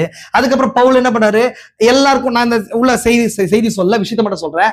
அங்க எல்லாருக்குமே என்ன பண்ணாரு சொன்னா சொல்லிட்டு எல்லாத்தையும் அடிச்சு சொல்றாரு, அந்த உயிர் தெழுதலை குறிச்சு பிரீச் பண்றாரு. அப்ப என்ன பண்றாருன்னு சொன்னா, என்ன பேசுற, இன்னொரு கூட பேச பார்க்கலாம், என்ன விஷயத்த சொல்ல வர, எதுவும் புரியல எங்களுக்கு சொல் அப்படின்னு சொல்லிட்டாங்க.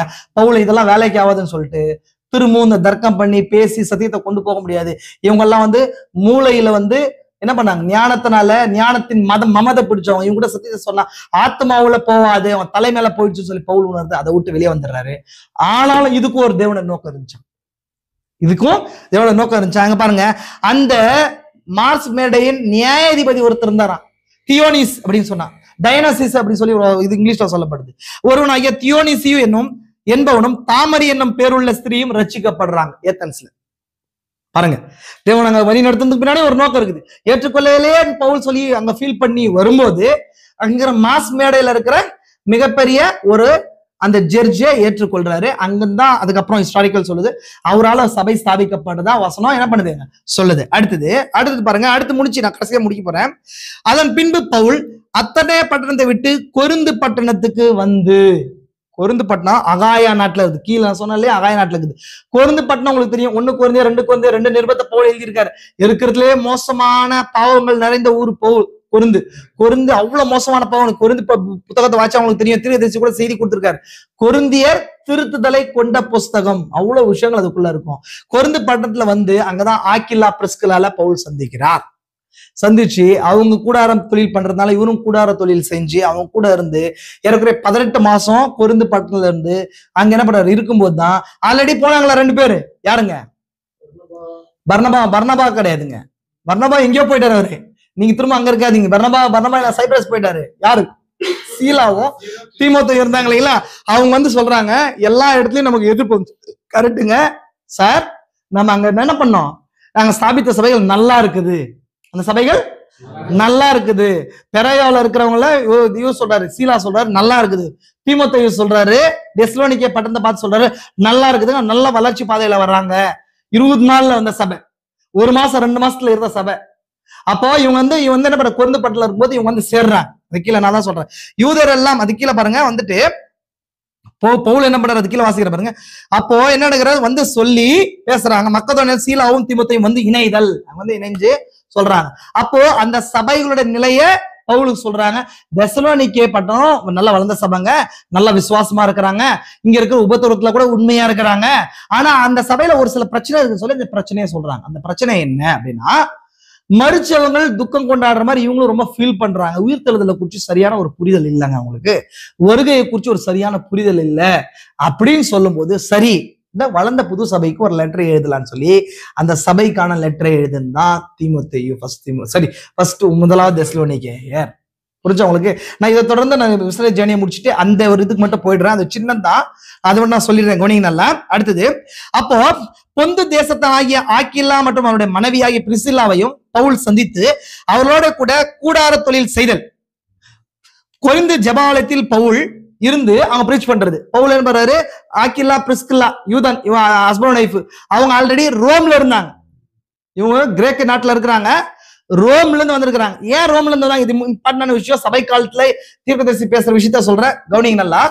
அந்த காலத்துல கிபி 42ஆம் வருஷத்துல இருந்து கிபி 54ஆம் வருஷம் வரைக்கும் ரோமுடைய ஆட்சிக்கு சீசரா ராஜாவா இருந்தது கிளாடியன் சீசன். கிளாடியஸ் என்ற ராஜா. அந்த ராஜா இந்த யூதர்கள் ரோமாபுரியில இருந்தாங்களே, யூதருடைய ஒரு பழக்கம், எங்க போனாலும் பிசினஸ் பெரிய ஆள் ஆயிடுவாங்க. எங்க போனாலும் பயங்கர டெக்னிக், பெரியல் ஆயிடுறது. டக்குன்னு யாராவது இழுத்து என்ன பண்ணிடுறது, எந்த துறையில இருந்தா அவங்க தான் ஃபர்ஸ்ட் இந்த உலகத்துல. இன்னைக்கு பாருங்க, நீங்க எல்லாத்துலயும் அவங்க ஃபர்ஸ்ட். இன்னைக்கு அதுக்கு ஒரு காமெடியா சொல்லுவாங்க. அமெரிக்காவில் வந்து என்ன பண்ணாங்க சொன்னா, நியூயார்க்ல பெரிய ஒரு கடை வச்சிருந்தாரு, ஒரு யூதர் கடை வச்சிருந்தாராம், ஒரு பெரிய கடை, எலக்ட்ரிக்கல் ஏதோ ஒரு கடை வச்சிருந்தாராம். அப்ப என்ன பண்ணாங்க, அங்க லோக்கல் இது நல்ல கடை, பிசினஸ் சேல் ஆகுதுன்னு சொல்லிட்டு அந்த லோக்கல் ஆட்கள் என்ன பண்ணுவாங்க, ரெண்டு இன்னும் பெரிய பெரிய கடைகள் வச்சுட்டாங்க. வச்சோன்னு ஏன்னா இது இவருடைய கடை சின்ன கடை, முன்னாடி இருந்த கடை சின்ன கடை, பிசினஸ் என்ன ஆயிடுச்சு, டவுன் ஆயிடுச்சு. இந்த ரெண்டு கடை பெருசா இருக்குது, என்ன கடை பெருசா இருக்குது, இவர் கடை முன்னாடி சின்ன கடையா இருக்குது. ஏன்னா இவர் பார்த்தாரு, என்னன்னா அது எல்லா கடையும் போதுன்னு சொல்லி கடை பேரை மாத்திட்டாரு. என்ன பேரை பாருன்னா, என்ட்ரன்ஸ் பேரை மாத்திட்டாராம். இந்த கடைக்கு போற, ஓ இதான் என்ட்ரன்ஸ் போல, எல்லாரும் எங்க வராங்க. அந்த மாதிரி யூதர்கள் எந்த இடத்துக்கு போனாலுமே அந்த இடத்துல அறிவிலும் ஞானத்திலையும் பணத்திலையும் கிங் ஆயிடும். ரோமாபுரியில வந்து ரோம் வந்து இந்த ஒட்டுமொத்த ரோமாபுரிக்கு தலைமை, அந்த இடத்துல ரோமர்கள் தான் மேல இருக்கணும். ஆனா எல்லாம் மேல இருக்கிறது யாரு, யூதர்கள் மேல இருக்கிறாங்க. பெரிய கலவரம் நடக்குது. அதனால ஒரே ஒருத்தன் யூதன் கூட உள்ள இருக்க கூடாதுன்னு சொல்லி கிளாடியஸ் சீசர் ரூல்ஸ் பாஸ் பண்ணிட்டாரு. எல்லாம் ரோமாபுரியை விட்டு போக கூடாது, வெளில போயிடுங்கன்னு சொன்னோன்னே அங்கிருந்து கிளாடியஸ் சீசர் மரிக்கிற வரைக்கும் வெளியே வந்தாங்க. அப்படி வெளியே வந்த ஒரு கூட்டத்துலதான் ஆக்கிலா பிரிஸ்கிலா வந்து கொருந்து பட்டணத்துல தங்குறாங்க. நீங்க மேப்ல பாருங்க, நான் சொல்ற விஷயம் கரெக்டா இருக்கும். அதான் இங்க சொன்னேன், இங்க பாருங்க, அந்த வாசிக்கிறத இந்த விஷயத்த சொல்ற பாருங்க. யூதர் எல்லாரும் ரோமாபுரியை விட்டு போகும்படி கிளவதியூர் ராயன் கட்டளையிட்டபடினாலே இத்தாலியாவில தான் ரோம் இருக்குது. புதிதாய் வந்திருந்த பொந்து தேசத்தனாகிய ஆக்கிலா என்னும் நாமமுள்ள ஒரு யூதையும் அவன் மனைவியாகிய பிரிஸ்கில்லாவையும் பவுல் சந்திக்கிறார். அவங்க கூடாரம் தள்ளில் செய்யறவங்களா இருக்கிறாங்க. அப்ப அவங்களுக்கு வேத சத்தியங்கள் எடுத்து சொல்றாரு. அவன் ஜபாலயத்துக்கு போறாரு.